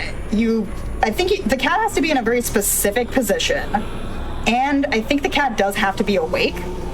Yeah. And I have to remember what button and I can never remember what button you have to hit to pet the cat. But you can pet the cat, I promise. Yeah, you like bend down towards it, and then you can put your hand out. Yeah. And then like 9 times out of 10, the cat still ignores you. Yeah, exactly. It'll be the cat. It'll be like, it's whatever. Yeah. So I just get to run around in circles until the door unlocks. So the door's currently locked. We have to wait for the butterflies to show up outside the door. Which is sort of reminiscent of the first Kusabi encounter in Fatal Frame 2. Which is neat, but also they nerfed the Kusabi in this game, so... Oh yeah, he's mega nerfed. Because in the first encounter in Fatal Frame 2, it is still insta-kill, I believe, if he touches you. Yeah, it turns the screen black and white, and usually when that happens in a Fatal Frame, bad things happen. Yeah, I think this might be the only Fatal Frame game where black and white O-Vision doesn't actually mean instant kill. Yeah. It just means the bosses hit like a truck. Except for the final fight. When it happens in the final fight, it is in fact an instant kill moment. Yeah. All right. So Mio just left, even though the door was locked. Mio. Mio's just mean. The uncle's just worried. He's just being a good dude, and Mio's just like, yeah, he's just being a good guy, and Mio's just like, I want to chase butterflies. They essentially turned Mio from the second game into Mayu. Yeah, pretty much, yeah. Because Mayu's a big old troublemaker in this. Oh yeah, she is. She just runs away. She's like, I want to play with my ghost friends, Mio. You can't stop me. And now Mio's doing the same thing. And we bring back the oh my gosh, the pedal puzzles. Yeah, there's 2 of them. Mm-hmm. See, there's Mio. Oh no, and she's also a ghost. She's not actually. She is in fact alive, I promise. She has not been Thanos snapped. Theoretically does not get Thanos snapped, even though the only time you get confirmation of what happens to her is if you get the good ending. Mm-hmm. But this is not the good ending, so we're she not actually going comes to. into the game, and she meets Miku and Rei in the good ending. Yeah. Via like photographs during the credits scene. You don't actually get to see her, you just see pictures of her. Mm-hmm. Which kind of makes me wish they'd, done a little bit more with it, but game. This is a tough fight. Is it though? In new game. not right here. Is it though? I mean, I don't know. Kusabi has like an air swim attack where he'll like dive at you and like go like a dolphin dive. Could you imagine how annoying this game would be if they kept the fact that all of the Kusabi's attacks are instant kills? That would, oh my god, I would throw up. That would be so bad. Oh my god. Especially because like that room is such tight corridors. Yeah, it's small. That's where you fight Ryokan in the second game. Right. Yeah. And that's where in the second game the body of the Kusabi actually is. It's in the top of the room. Well, was in the top of the room before they, throw it into the asterisk place. Yeah. Literally, it's in most of the files in Fatal Frame 2, they don't actually say the name of the hellish abyss. They just put a bunch of asterisks. It's nice to read. It's fun because then you just like make up a sound or just don't say anything. Yeah, back when I did Let's Plays, I would plug my nose into the asterisk every time that it came up, because it always makes me laugh.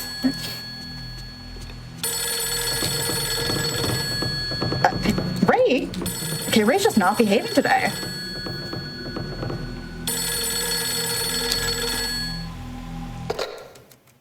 Is this the home of Mr. Rousseau?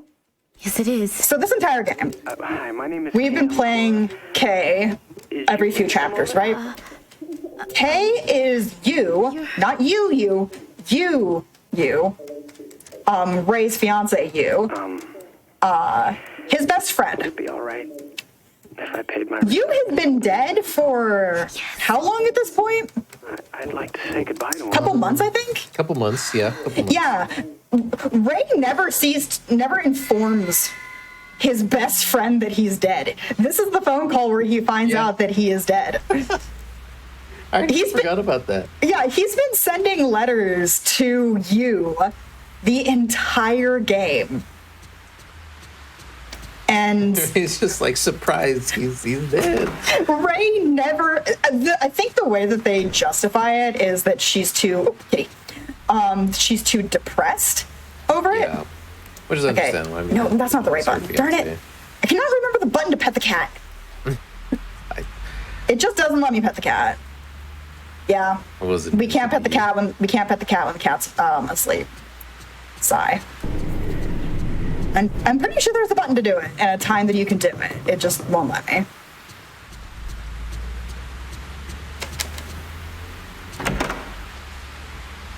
Oh, let's see if I can get the glitch. No, I didn't get it. Darn it. So if in this particular moment, when the hand is underneath the bed, if you interact with the bed and start the chapter fast enough, the game bugs out and thinks you're in the previous chapter and loads you as K. Oh my goodness! I forgot about that. Yeah. It loads you as K in front of the entrance door. And you can't do anything. You can just run around the mansion. There is nothing you can do because you're not supposed to be in a K chapter. And you have to leave the mansion and then go back out to actually get it to start. But it's very, very precise. I think out of all the runs I've done, I think I've only gotten it one time. I've never gotten it I got it once during a speed run, which is when I found out about it and realized you need to wait for like a extra second there. Yeah. Not be open. It's weird. Sorry. That's 10 guy. He's there. That is the wrong button. Hello. Y'all remember Ray was about to. How did he not hit me?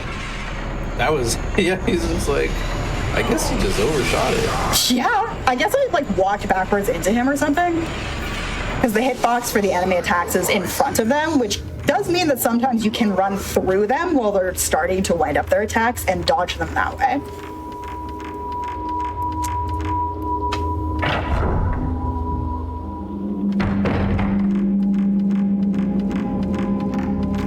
So I saw somebody mention in the chat pet cat %. I think we should add that as a meme category. What do you think? Honestly, I think that's a good category. I would run that every single day. I might look into it after this to see what is the earliest you can pet the cat in the game, because I know you can do it. I have done it during marathons before. I just cannot remember off the top of my head when specifically in the game it lets you do it. The people demand we pet the cat. But I know that you can do it. I just cannot remember which specific parts of which specific chapters it lets you do it.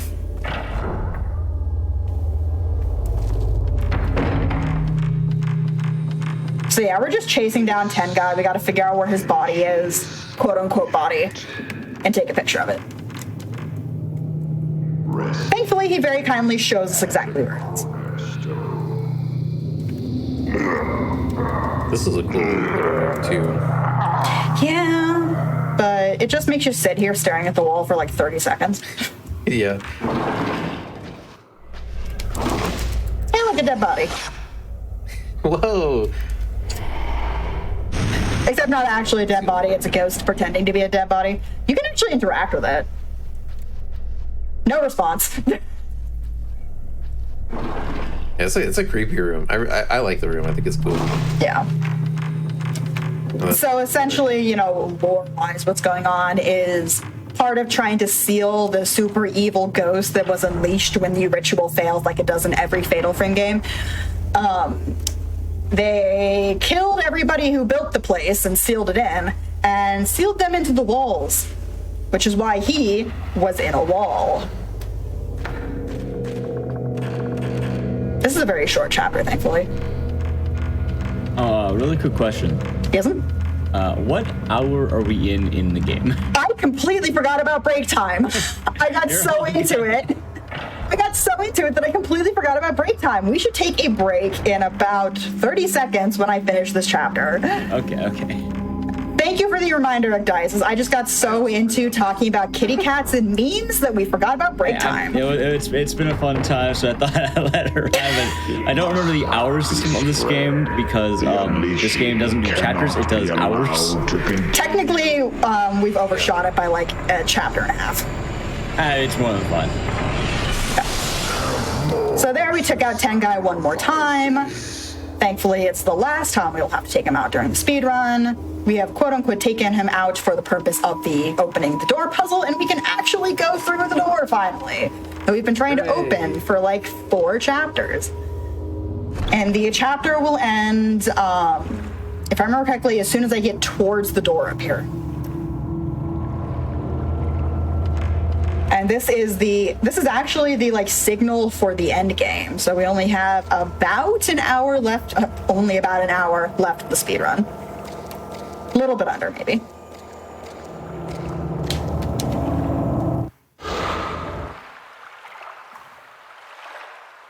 Okay. Let me skip the cutscene. Game, let me skip the cutscene. Okay, there we go. Now we can take the break. All right, and break time. All right. I hope you've all been enjoying this run of Fatal Frame 3 so far. It has been fun running around the manor.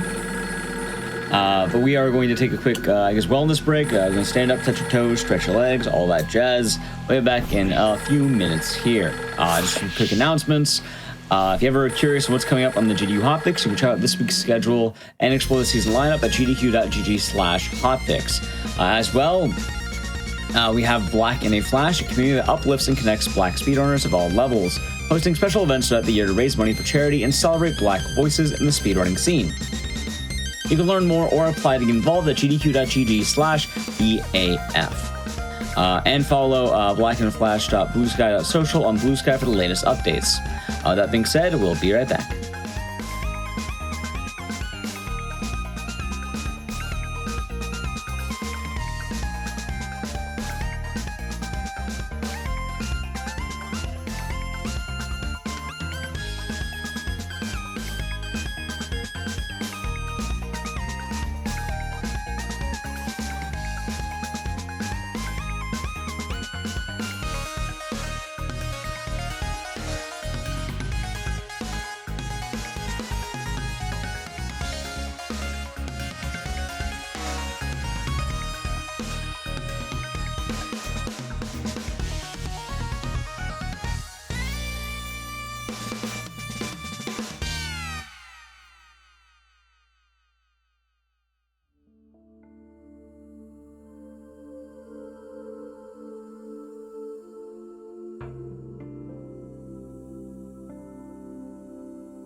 All right, everyone, we are back from the break, and we're going to get right back to Fatal Frame 3.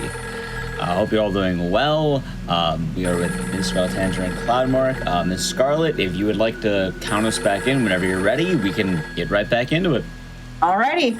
In 3, 2, 1, return to the game. Alright, so we're back with some good old Fatal Frame 3, and as usual, the phone will not shut up. So we need to go make it be quiet. I would have unplugged that phone so long ago. Who uses a landline nowadays? Yes. Kurosawa speaking. Alright, so who could it be? Miko? Let me out! Let me out! It's our good friend Yoshi. Just calling to say hi. Yoshi. So if you listen very carefully, we'll wait here for a second. The phone goes off again. It is an actual phone call, however. This is Zamakura. If I remember correctly, if you listen, during the phone call, Yes. you can still hear Yoshi yelling in the background. And that's it for the daytime section. They got a lot of like cool little things like that. Oh, Like it's this great. game just has, this game just has so many like little details that you can like explore and find that you could play this game a ton of times and not see it, and then it's just there. It's like, oh wow. Yeah, like, oh, by the way, during the break, I actually looked up how we can pet the cat. So, Oh, wonderful. Yay.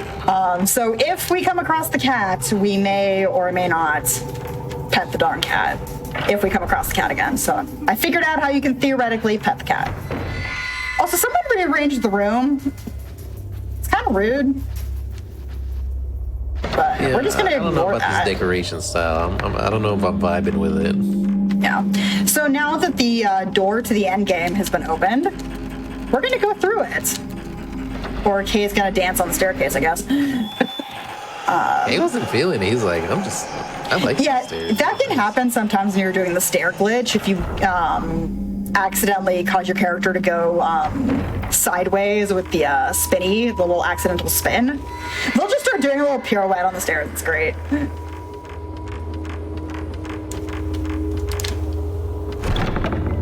All right, super endgame creepy area. And here we go. So we are in black and white O-Vision. It's not going to mean anything during the speed run. It doesn't actually mean anything right now, because we're sort of in the tutorial chapter for the quote-unquote purifying light, and we don't actually have a purifying light yet, so it's not actually going to affect us, really. I can't remember what the actual mechanics for the purifying light sections are, because again, we go too fast for it to actually matter. But essentially you have a candle for the rest of the game that will slowly melt away during the game. If you ever run out of the candle, the entire screen will go all wibbly wobbly black and white O-Vision like it is right now.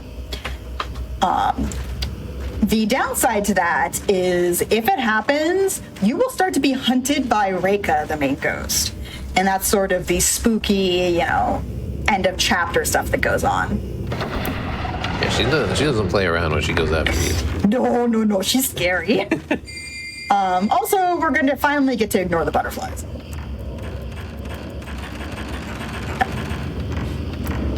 But thankfully, there is one chapter that sometimes the candle melts away in time for you to actually see the wibbly wobbly black screen O-Vision, black white screen. But usually it doesn't happen. Okay, that's right. Yeah, I like these puzzles.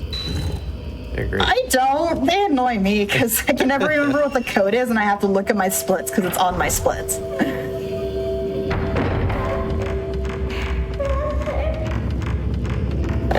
This section is this section in Fatal Frame 2? I can never remember if this room This is. person, no, not this part. Okay, it's been a while since I've played the second game. Time to go back to it. Yay! So time to take a picture of the good little girl ghost. She's still creepy. Oh, All right. wait a minute, what? Man, Fatal Frame, why are you like this? I was like, that no, not that wasn't a good one. game. Okay, so we picked up our first purifying light, which means that the screen is going to go normal again. Which means, yay, we're safe and we're not going to take obscene... I think the normal ghosts do extra damage as well during black and white vision. I think it's not just Ray. Mechanic. No. But there we got another example of Fatal Frame just trolling me. That absolutely should have counted as a photo, but... 100%. That's so funny. Man. Sigh. So Kay's gonna make an unbelievable... Yeah, like this dude, Olympic jumper right here, in a yukata with like sandals on. Yeah. no run up, just instantaneous 20-foot leap.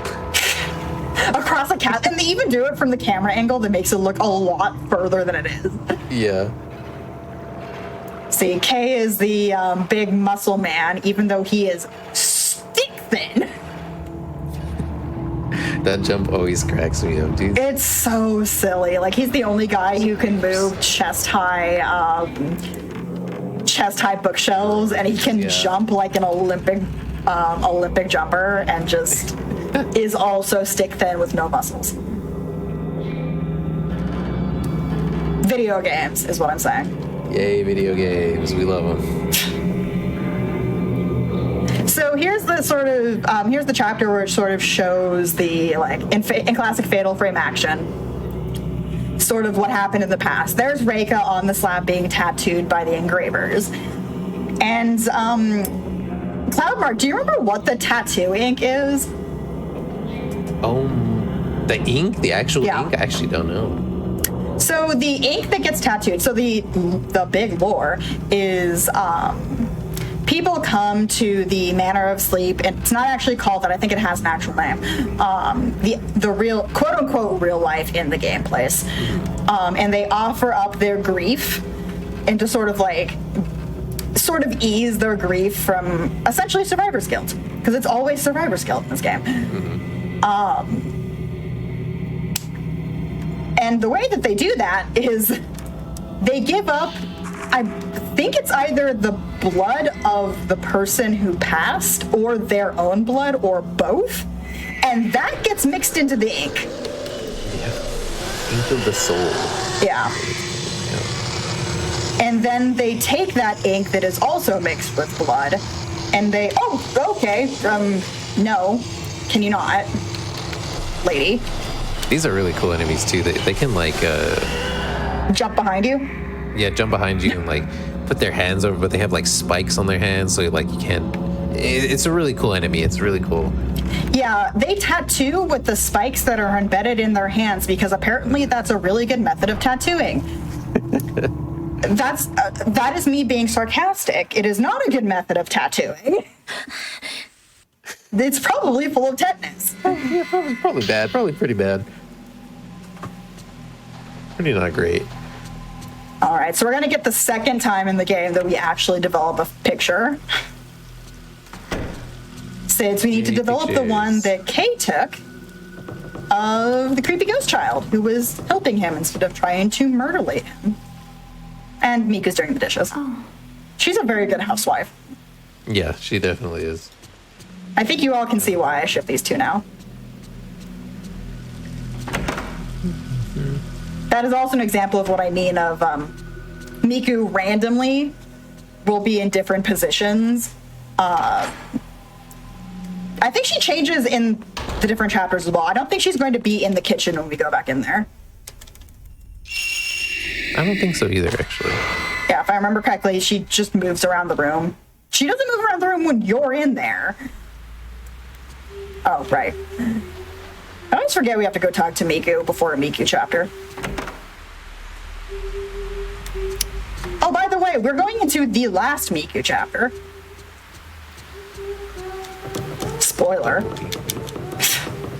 Yeah, everybody gets their own end chapter where they fight a big boss and everything. Yeah.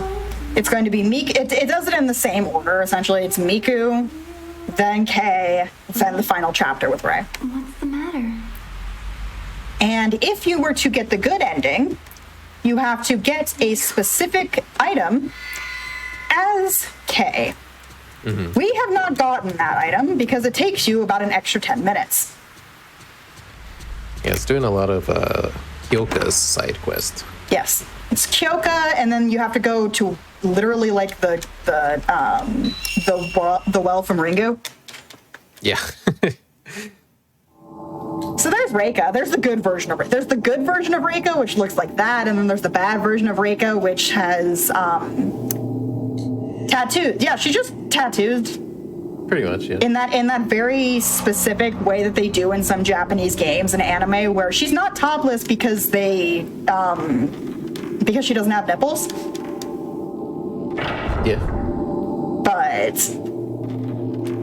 yeah, so now we're playing the last chapter as Miku, and we essentially sort of have to do exactly what Kay did. Again, I love this game to pieces, but there is a lot of repetition in it.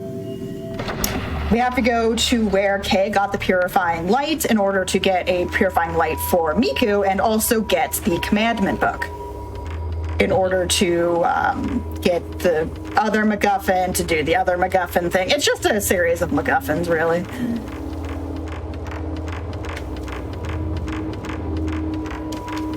Everybody has very good cardio in this game. We'll just put it that way. Yeah, everybody has very good cardio. So the door that I just, not the door that I just went through, but the one before that went into the room with the snow. And that's what we were talking about earlier by the door that is inexplicably locked for most of the game. I can't remember if this is the chapter that it finally unlocks that door, or if it was an earlier one, but this is the earliest you actually go through that door. The rest of the game is, for some reason, locked. There is no reason for it to be locked. It just is. Yeah. It's weird. It's so weird. Actually. Nothing ever happens to tell you that door got unlocked. It just is unlocked at some point. It cool feels like an oversight. This is a Fatal Frame 2 area right here. Oh yeah. So it's cool to see me come in. Got the Fatal Frame 1 girly going in the Fatal Frame 2 girlies hood. Mm-hmm. You can get some interesting fights because they don't bring back the exact ghosts from Fatal Frame 1 and 2. They bring back like different versions, like previous victims of the various curses and rituals. Previous Kusabis, previous twins, previous rope shrine maidens, etc. Am I getting a random ghost for once? No. Okay, not anymore. I did for about 3 seconds. It's not very often in the speedrun you actually get a randomized ghost, but in some of the extra little fights you can do, in some of the extra fights that you can do, if you weren't speedrunning, you can fight like Fatal Frame 2 ghosts as Miku, or Fatal Frame 1 ghosts as Kay, I guess, because you don't actually play as Mio. It's kind of weird they don't have you play as Mio. Yeah, I guess they wanted a connection to Ray, and they can I don't know. I don't think they could justify Mio knows Ray totally. Well, I mean, that is sort of what they did with Miku. Because Miku's just her assistant who because you randomly knew Mafuyu and was friends with him. And so after Mafuyu dies, Miku came to live with them. Yeah. I always thought it was because they just wanted to have, if you're going to have 3 playable characters, make one of them a dude. Yeah, oh, by the way, we're being chased by the Kusabi. The rest of the Kusabi. series too, so yeah, he's just surprised at the end there. He's gone now. That's sort of what I meant by sometimes the Fatal Frame 2 ghosts show up in the Fatal Frame 1 characters area, etc. Mm-hmm. They do that layout with the rest of the game. The rest of the games, it's 2 females and one dude. Who's the male player character in the 5th game?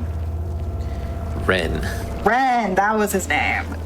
It's been so long since I played Maiden of Blackwater. That is a good game, barring a couple story elements. It's fun to play. Yeah. I'll say that it's fun to play. If you just forget a couple of the story elements, that's fine. Yeah. And I do like the main character, Yuri. Oh, she's so cool. And then you have Hisoka Kurosawa, who's distant relative to Ray. Yeah, if you want... Yeah. Yeah, if you want a Fatal Frame game that's easier to get because you don't have to deal with the exorbitant retro video game prices or dealing with the PS3 digital store, Fatal Frame Maiden of Blackwater is sort of like this game because you have the kind of hub and chapter system that this game has, where you have like a waking area and then you go out into the forest. So it's sort of similar to this game. And it's fun. Like the camera combat's really fun, and they move faster. They move the fastest they've ever moved in Fatal Frame Maiden of Blackwater. Is it? Yeah, they actually like run in that game. Okay, it's been so long, so I need to play Maiden of Blackwater again. Granted, I should probably play the fourth game first. Yeah, like both great games. It's a really good entry into the series, I would say, just because of how accessible it is. Yeah. And then, of course, we finally have the English version of 4 that is on Steam as well, so you can play that too. If I remember correctly, the reason it was never localized was because there is a glitch in the spirit, capture, with the spirit capture mechanic, where one or two of the ghosts can't actually be captured properly. And they refused to fix the glitch, so the localizer said we're not going to localize it. I actually had no idea that was a story. Yeah, it was something. It's not exact. That's not the exact story. It's something like that. So yay, we got the Mirror of Loss, which is the item that opens up the actual final descent down. This is Miku's last chapter. Each one of the characters will be going down the same path, though. The only one that has to walk the entirety of the long spiral down into the final area is Ray, of course. The other ones sort of start halfway down because reasons. Yay, Ray. Yeah, this is Ray's game. She is the main character. She is the main character. I think the reason is they just took some mercy on you and didn't want you to have to make the same massive, almost Metal Gear Solid 3 ladder climbing levels of this is too long, why is this so long? 3 times. So they only make you do the whole walk once. Yeah. Yeah, it's a pretty long one. The rest of this game has a pretty long walk, so.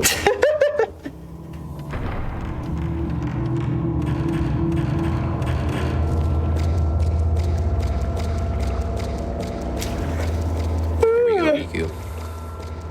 Can't be tired yet. Gotta finish video games. Gotta finish strong. The ladder climb is really cool, so. Yeah. Hi, Ghosty. So you can sort of glitch this out right here if before that goes to white, you, where's the ghost? There she is. If instead of backing up like I did, you just run forward and try and interact with the mirror, it lets you walk around instead of it going to white. Yay, glitches. It doesn't do any, it doesn't save you any time because you have to wait for the ghost anyway, so it literally doesn't matter, but it's just, there's no major glitches in this game, it's just a bunch of little tiny ones. We can see where Reiko was getting tattooed earlier. We're finally in that place. Yeah. Like the stereo glitch here, which I finally actually did correctly. Hooray. It's a lot easier to do in 1 and 2 because all you have to do is rapidly press the run button. Again, it's just a weird little quirk of doing it in the 3rd game. And now here we are, halfway down the big long descent. Half-ish. Then we gotta go to the bottom, do the second to last fight as Miku. Because she has a weird little section coming up after those. Yeah, then we'll also get to choose which ending Miku gets. There is no choice. The other one takes 3 minutes. Oh, no. Okay, 3 minutes is a lie. It takes an extra minute, maybe a minute. Tops. Now, we've saved frames here. This is a speed one, gosh darn it. We're getting Miku's bad ending. No. I say bad ending, it's mostly a joke. It's just the one that gets you... there is no actual bad ending for Miku. Her ending is the same either way. It's just it's just, do you want to watch a cutscene or do you want to not watch a cutscene? You can't escape Because either way, Reika puts her into a coma just like she did to Yoshi. Yeah. So another part of the lore is all of the little girl ghosts that we've been seeing, they're the handmaidens. Their entire job is to take the tattooed priestess and stake them through the ankles and hands, which seems really healthy for children to be taught to do. Yeah, it's like I said earlier, they're not nice. They're not nice. So It's 2, yeah, and 3 of them are quote unquote bad. 1 of them is good. Though you can fight. Where in the world is she? She's like here. Where? Oh, there she is. No, that's the dead body. Never mind. There she is. She just wanted to stay in the wall for a while. Is it gonna let me out? Hey, it actually let me out. Sometimes, sometimes if you get to the door too quickly, the game just tells you no. yeah, it's like no, not yet. You gotta wait. Yeah. See, so that's the brother of the little girl ghost, but if you bring up the camera... Oh, I went away too quickly. If you bring up the camera whenever that ghost is on screen as Miku, bring up the camera and it shows Mafuyu instead. I'm sorry. Yeah. Because that's the whole thing. Yeah, that's the whole like mirroring thing. You have the little sister chasing after the brother sort of thing. This is such a cool area. It is. This whole game's cool. Yeah, I'll go 100%. Play this game. It's a good game. With Go you. play it. $10 on Right now. PS3. Pause this. No, don't. Wait another 30-ish minutes and go play it. Yeah. Now Ray is going, oh no, I'm dreaming about my roommate again. I should go talk to her. And they have this nice long heart-to-heart where they're like, are we going to die because we're being possessed by ghosties? Miku has a mental breakdown and Ray's like, well, I'm going to bed. It's sleepy time. Sleepy time. It's very eepy. It's a very eepy game. Okay, so we go back to bed and then we finish out Miku's chapter. Tell me. Because unlike the other times, we have not technically finished the chapter yet because Miku's still conscious. Yeah, this is Miku's final walk. Last hurrah. So you can't actually go to the rest of the mansion here. It's locked. Wanted any. The game is railroading you into a specific room in a specific area. You can't go wandering around the mansion anymore. As Miku, I mean. You can do it later in the last 2 chapters, but the game is forcing you to just go to her ending. I'm not even sure if you can actually get into a random fight at this point. I actually don't know. I don't think so. Yeah, because you have the final fight that happens in the rope room, but I don't know if actually the random encounters are turned on. Because I don't think I've ever gotten into a random fight in this final, it's not a long final stretch, but you know what I mean. All right, let's see if I can get the glitch. I probably won't, because I've only done it like once.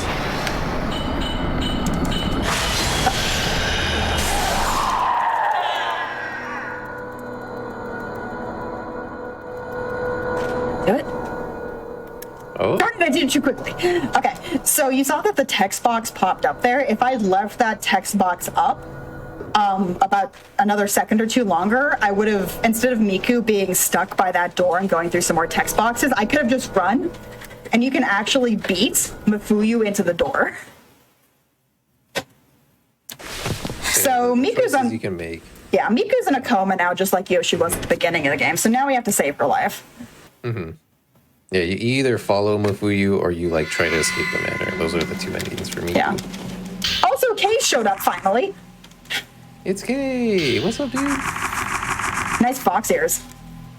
Because he doesn't get cat ears, he gets fox ears. He just never gets the good costumes. Okay, so are you ready for the longest button mashing in the game? Oh yeah, this is a lot. This is you pick up 50 documents here. It's crazy. Yeah. So at different points in the game, between each chapter, new documents just appear on you, the fiance's desk. And since we haven't been picking them up, There we go. They're long. Like, look at that was 11 pages. That was crazy. This was a 10 one. Woo. Okay, I think that was it. Because the thing that you need to pick up is the Ototsuki cassette, Yeah. which is the second to last one. So technically I did the last one as well, but when you're button mashing, sometimes you button mash too much.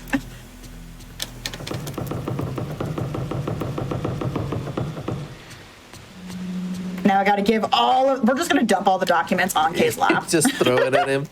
Here, Kay, look through these. Whoa. And now it's time for Kay's last chapter. So Kay thinks he has everything figured out, right?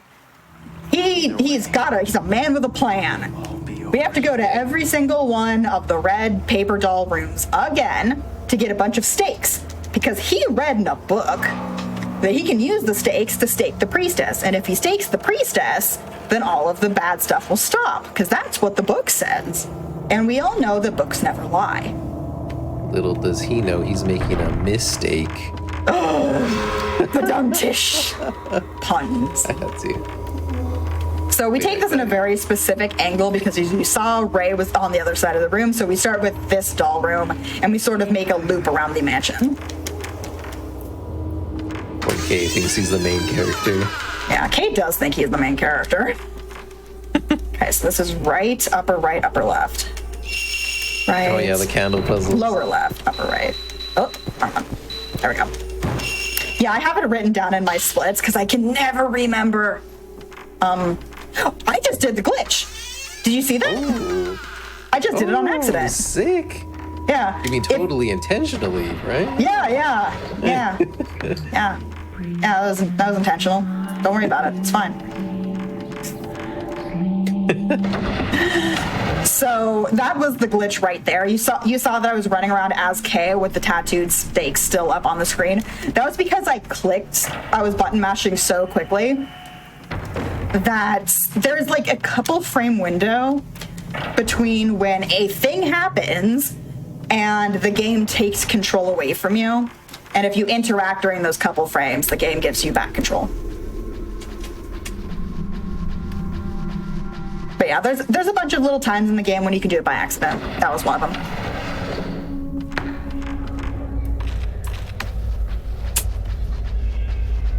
In fact, theoretically, that might save like a little bit of time there. You know. We're finding new things out. Even more strats. Nice. Save half a frame. It's fine.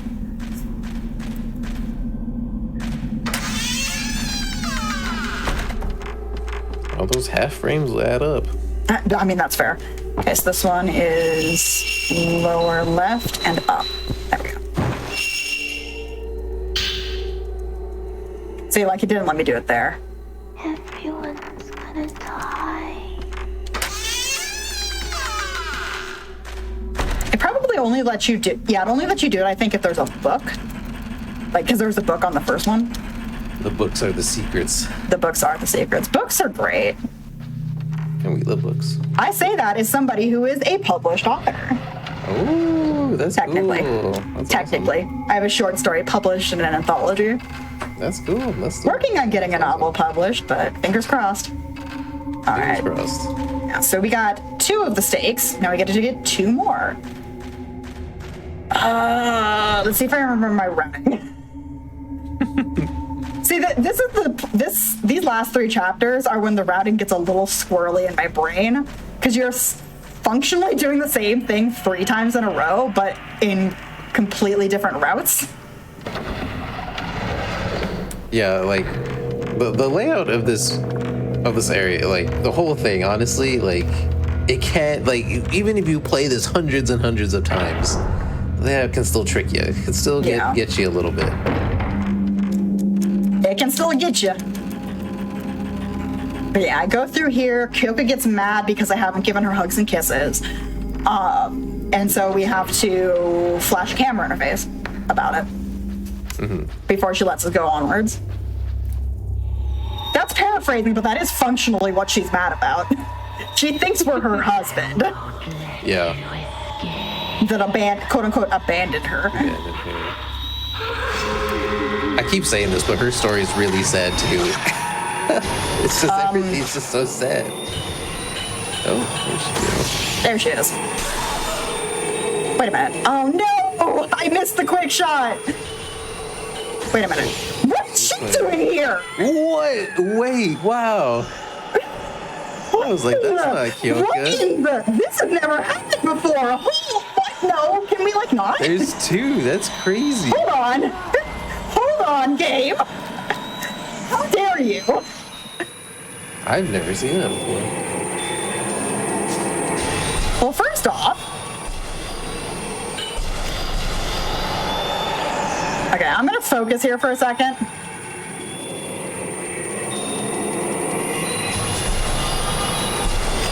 Darn it, lady.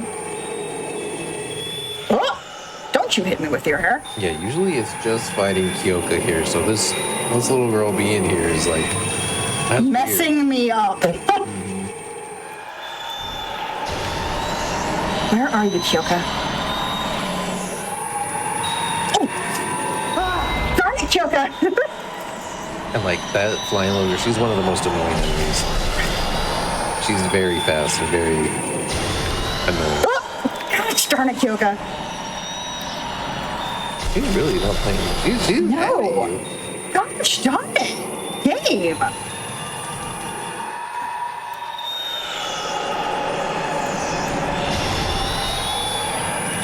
Okay, no. So I got one of them. The little girl's gone.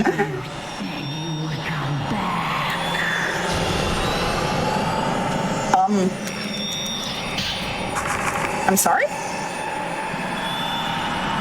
Why did I pick up the blow lens? Very interesting. I think Fatal Frame has just decided to give up at this point. There we go, we finally got her. Okay, that was. I have no idea what happened just then. That's crazy. Why did it give me the blow lens? I think Yeah, the game's I've never seen game's mad that I made fun of it. Yeah. It's like, you did what? I'm gonna have to pick up an extra candle. I probably wasted a lot of candle doing that. Yeah, it was a little. Oh well, I think it might be okay, but better safe than sorry. I might as well because I don't need the candle as Ray. So anyway, we're back on track after that kerfuffle. Literally, that's never happened before. That's so funny. She's like, surprise. Yeah, I don't even know which one of the little girls that is. Okay, apparently you can't go that way. Let me through the game. Thank you. Oh, wrong way. I'm just trying to calm down after that just kerfuffle. Gosh darn it. Fatal Frame just wanted to have more Fatal Frame during Hotfix. That's what She happened. was like, my screen time is not enough. I'm coming into this fight whether you like it or not. Oh, why are you like this Fatal Frame? So this one is. Yeah. And now we gotta go back though. Hooray. So now we just have to go to the other one of the two red doll rooms that is in the room with all the cute falling snow, grab the last stake, and then finish the game. Because Kay knows what he's doing. And he's just gonna stake down the ghost. Oh, 100%. Nothing's gonna go wrong. Yep. What are you talking about? The game's only 12 chapters long, and we're in chapter 12, hour 12, right? There's just 12, right? Yeah, just 12. It's a clock, right? You get those 12. I don't know if I think the game's mad that we're being sarcastic at it. A little bit. I say that, and then a graver pops out of the It's like, we keep hearing you talk. So yeah, if you're playing this game normally, this is your last chance to get the specific item that Kay needs that you need for the good ending. Once you have finished Kay's chapter, you are locked into your ending. Let's say. Yeah. Which I think is very you can important. still get. Think you can still get the engraved earring during Kay's last chapter. I think so too. But yeah, K is very important to getting like the actual like true ending for this. Yeah. And again, like the only real difference is a couple Polaroids during the credits. Oh, I forgot to get the steak. Reika, please don't bite. Please don't bite my butt. She's warming the mansion somewhere. She's just chilling, she's just hanging around. She's just hanging out. Up, upper right, center, left, lower right. There we go. I don't know why I said left there when I meant right, but whatever. It's okay, you got it. So. Well, my split says left. The split should say right. The splits are lying.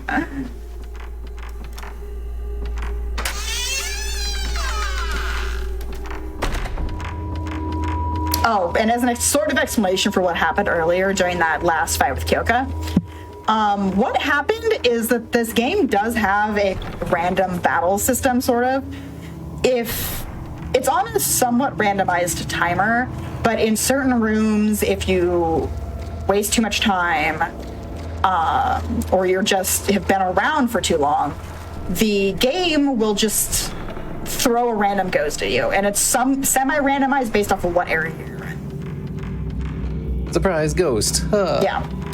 And essentially what happened there is I triggered the random ghost, and the random ghost happened to be one of the flying ghost girls, which Codmark talked about earlier, and about how annoying they are, as you saw.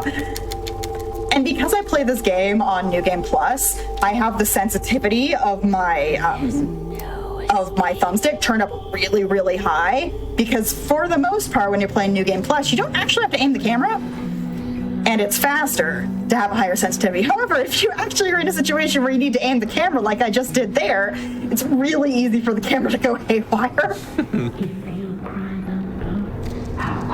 So yeah, we're gonna have the last fight against Yashu. There's Case. Oh, of course she's gonna go left instead of right. Hooray! Yay! Final fight with Kay's over.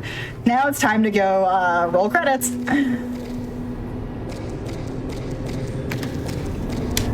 Yeah, nothing bad is gonna happen here. Yeah. I almost want to make a joke of time will be when, but I won't do that.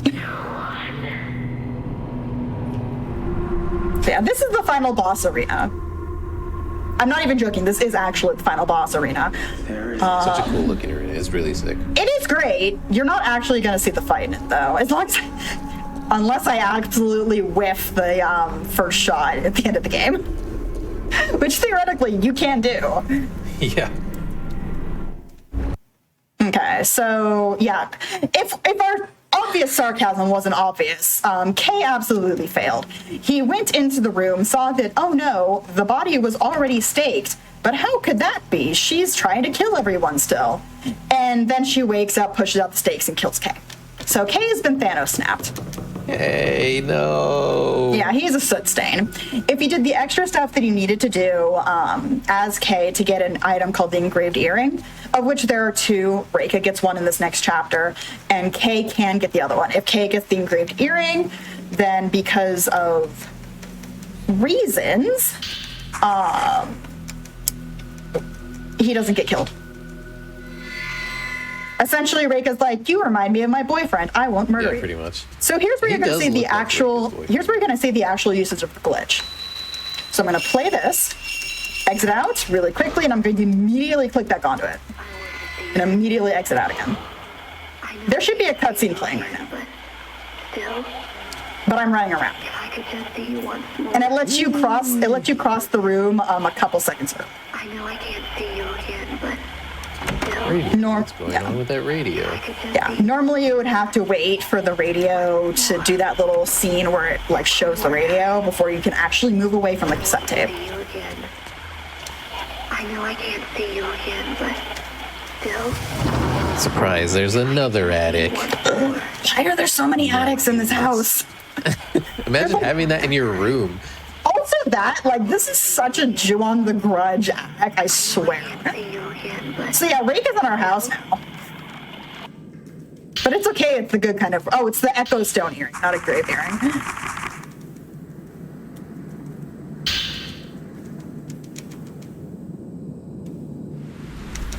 So yeah, we're getting the final... Reika's psyching herself up. We're gonna have another shower scene. Oh, by the way, this game has like 3 shower scenes. Yeah. And only one of them has a spook in it, I think? Yeah. Because there's the one where the engraved lady just starts appearing in the door of the shower and scares the bejeebus out of, right? Yeah, it's actually pretty scary because, you know, like, It is that's when you're at your terrifying. most vulnerable, right? Yeah. So It's like you're taking a shower and you turn around and there's just a blind lady with her eyes gouged out with a bunch of needles sticking out of her hands. Yeah, no, thanks. Oh, guess what? Oh my god, it's a ghosty. Whoa. Yeah, if I was actually caring about my time right now, which I'm not, Am I supposed to be alive? you wouldn't take that, obviously. You would just deal with the weird camera angle and go to bed. But just for funsies, let's do the obvious jump scare. Yay, jump scares.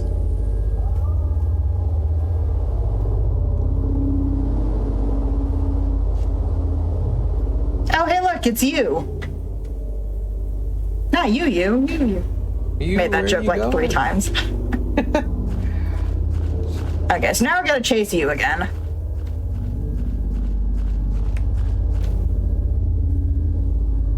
I have to see him. I have to find him and be sure.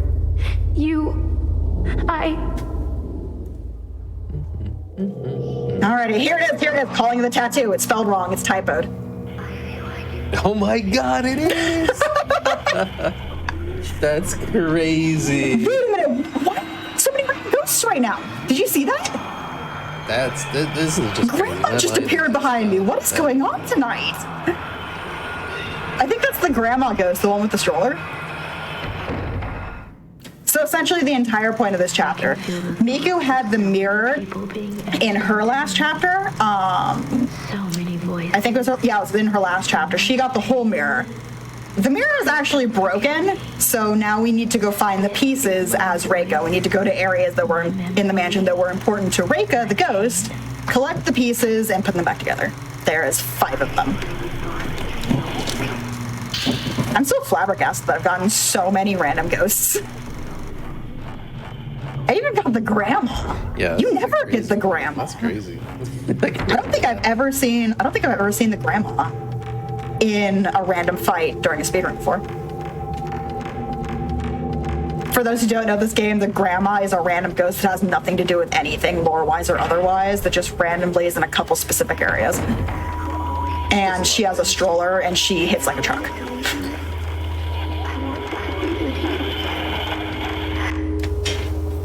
Here's Reika number 2. I never wanted to leave you. I wanted to be with you. Yay. I'm here. I'll always be here. I really do like her. She is definitely my favorite of the main ghosts. Yeah, she's great. Alright. Pick up the next fragment, and just for safety reasons, even though I'm on easy, that's the stone mirror. If you ever get knocked down to 0 HP, it immediately kicks you up to full. Yeah, it's a good safety measure. We'll say that. Yeah. There's only like 2 stone mirrors really that you pick up that are easy to pick up without really any time loss. There's that one, and there's one is K. That's like just that's just inside the area where you find Mio behind the locked door. These shards. The locked crate door. Pieces of me. Oh wow. I think I usually get one as Miku. In the, Where's one is Miku? In the crawly tunnel. Oh right, and there's also that one. Yeah. The only ones I've ever bothered with that is playing on New Game Plus on Nightmare are the one is K and the one as Ray. Because even on Nightmare, just nothing happens to Miku that warrants it.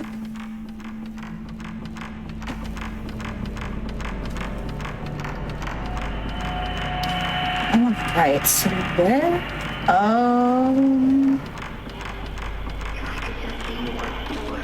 trying to. Oh no, I remember. Okay. I just had a moment of. Yeah, we're getting all the pieces of the mirrors, though. Yeah, no, it was remembering where they are. Yeah. Because there's the one that's above, and then there's the one that's in the dude's just hanging out room. Oh, yeah. And that's the last one you get. The mirrors, the last one will teleport you, which is pretty nice. Yeah, especially because you have the whole candle mechanic going on. Mm-hmm.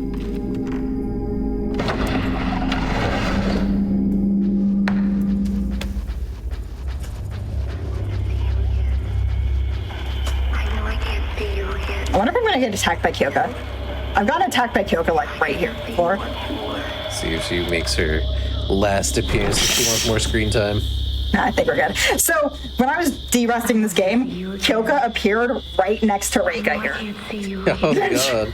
She had attacked me in the previous room, phased through the wall, and was just stuck frozen during this cutscene. The second I stepped into the room, she vanished. Because for the most part, with a couple exceptions, ghosts disappear if you just go one room over. Right. Alright, that's the second to last one. Oh hey, a piece for the camera obscura that I have maxed out and have everything for.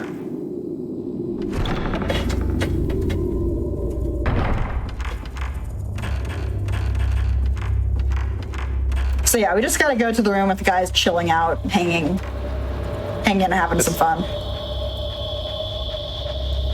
Having a good time. Yeah, I'm sure they're fine.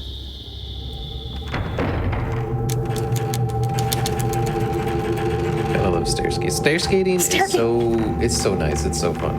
Do you know why it does it? I have no clue. Like It's I just sort fun to of do. Yeah, I sort of get why it does it in 1 and 2, because it's like the animation. You're stopping the stair animation from starting by just spamming the run button. Yeah. But why does it do it so weirdly in this game? Honestly, it's weird, and I have no idea. Yeah. So Reika wasn't a fan of hanging out. So she dropped all the bodies onto the floor. Let the bodies. Oh yeah. You actually hear it happen just before you come into the room, if I remember correctly.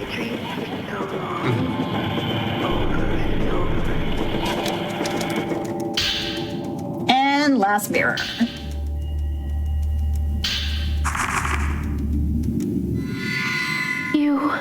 Hooray! Teleportation, Want to go! see you. Yay! The game takes mercy on us for once.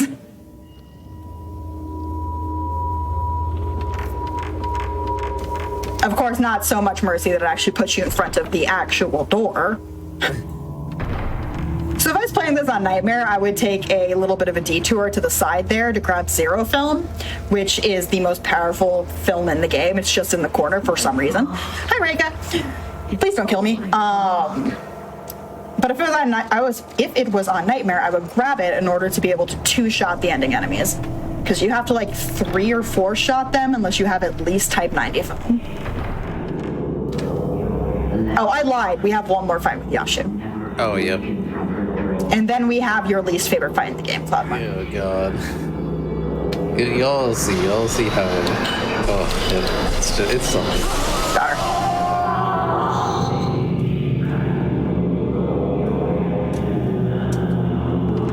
There we go. Put the mirror back. Yep. Yeah, the whole point of the mirror is in the lore. Reika is supposed to pour all of her like grief and her memories and such into the mirror, and then she smashes the mirror, which is supposed to symbolize her being a blank slate for everybody else to put their grief into her. It is lore stuff. You can play the game and read all the notes if you want. So now we're in the abyss of the horizon, the final hour. Not misspelled. That's so crazy to me that I just never noticed. You've never noticed it. You're a speedrunner for this game, never noticed it. Yeah, it's oh my goodness. Such an important thing, just typoed. That's such a cool name. I've been eyeing my bunnies off and on during this run the entire time. They are getting dangerously close to chewing on something I don't want them chewing on. Uh-oh.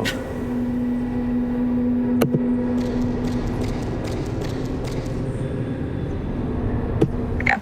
Good thing I have a mute button on my microphone, and I can get them to stop.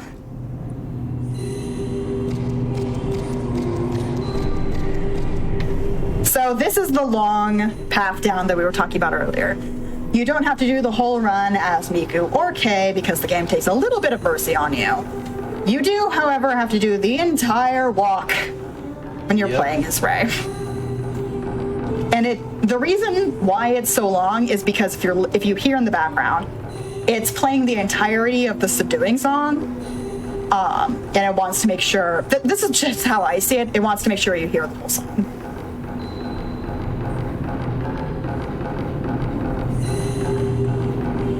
Which, right about here. There she is. Oh no. Got her. Dead. Oh, yay. So you get attacked by all three of the evil flying ghost children. You get attacked by the first one there, and then the next time you have to walk across one of these horizontal torii gates, you get attacked by the other two.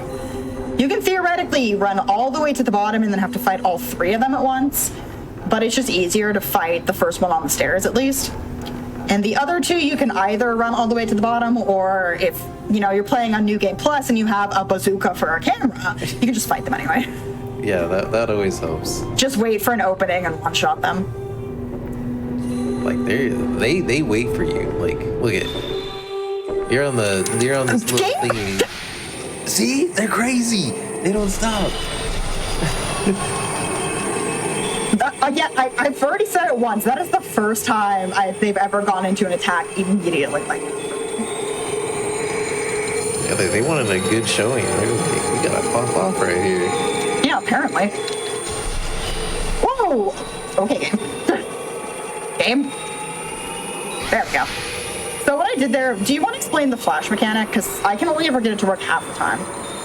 So like it's kind of like a counter. Like if they grab onto you, you can like flash the camera, and it's like a parry. We'll go with a parry.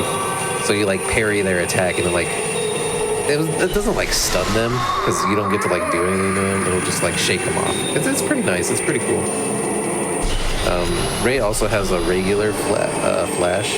I think you press circle or something, and it just goes off. Yeah. And it'll just stun them. That's what I pressed there. The reason that I brought up the map is I forget that it's not one of the shoulder buttons. Oh, okay. Yeah. How long is it going to take for it to let me through? There we go. Oh. Nope. Oh.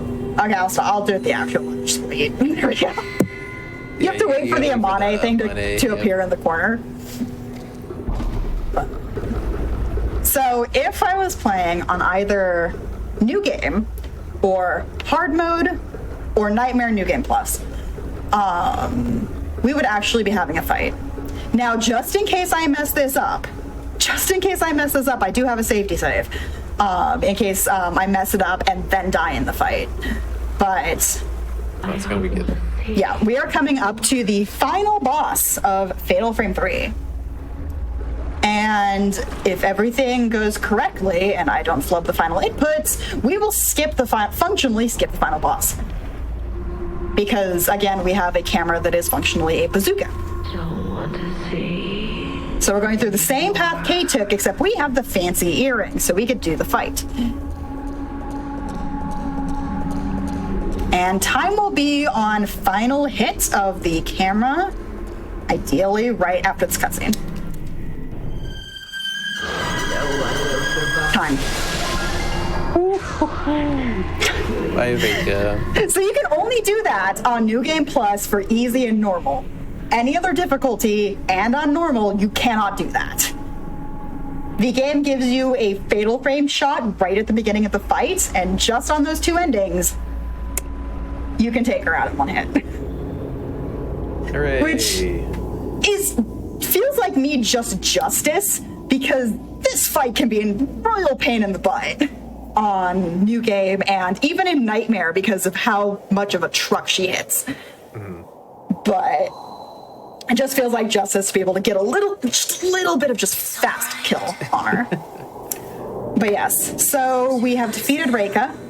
We have put her soul to rest because TLDR, Yashu, the other ghost, killed her boyfriend in front of her after the ritual had happened, and she got really mad. And all of this happened because of that. So if Yashu had only waited another 30 seconds or just gotten him out of the room first, none of this would have happened.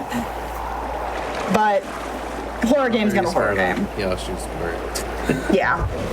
So that is Fatal Frame 3, The Tormented. My personal favorite of the Fatal Frame games. I have a lot of nostalgia for it.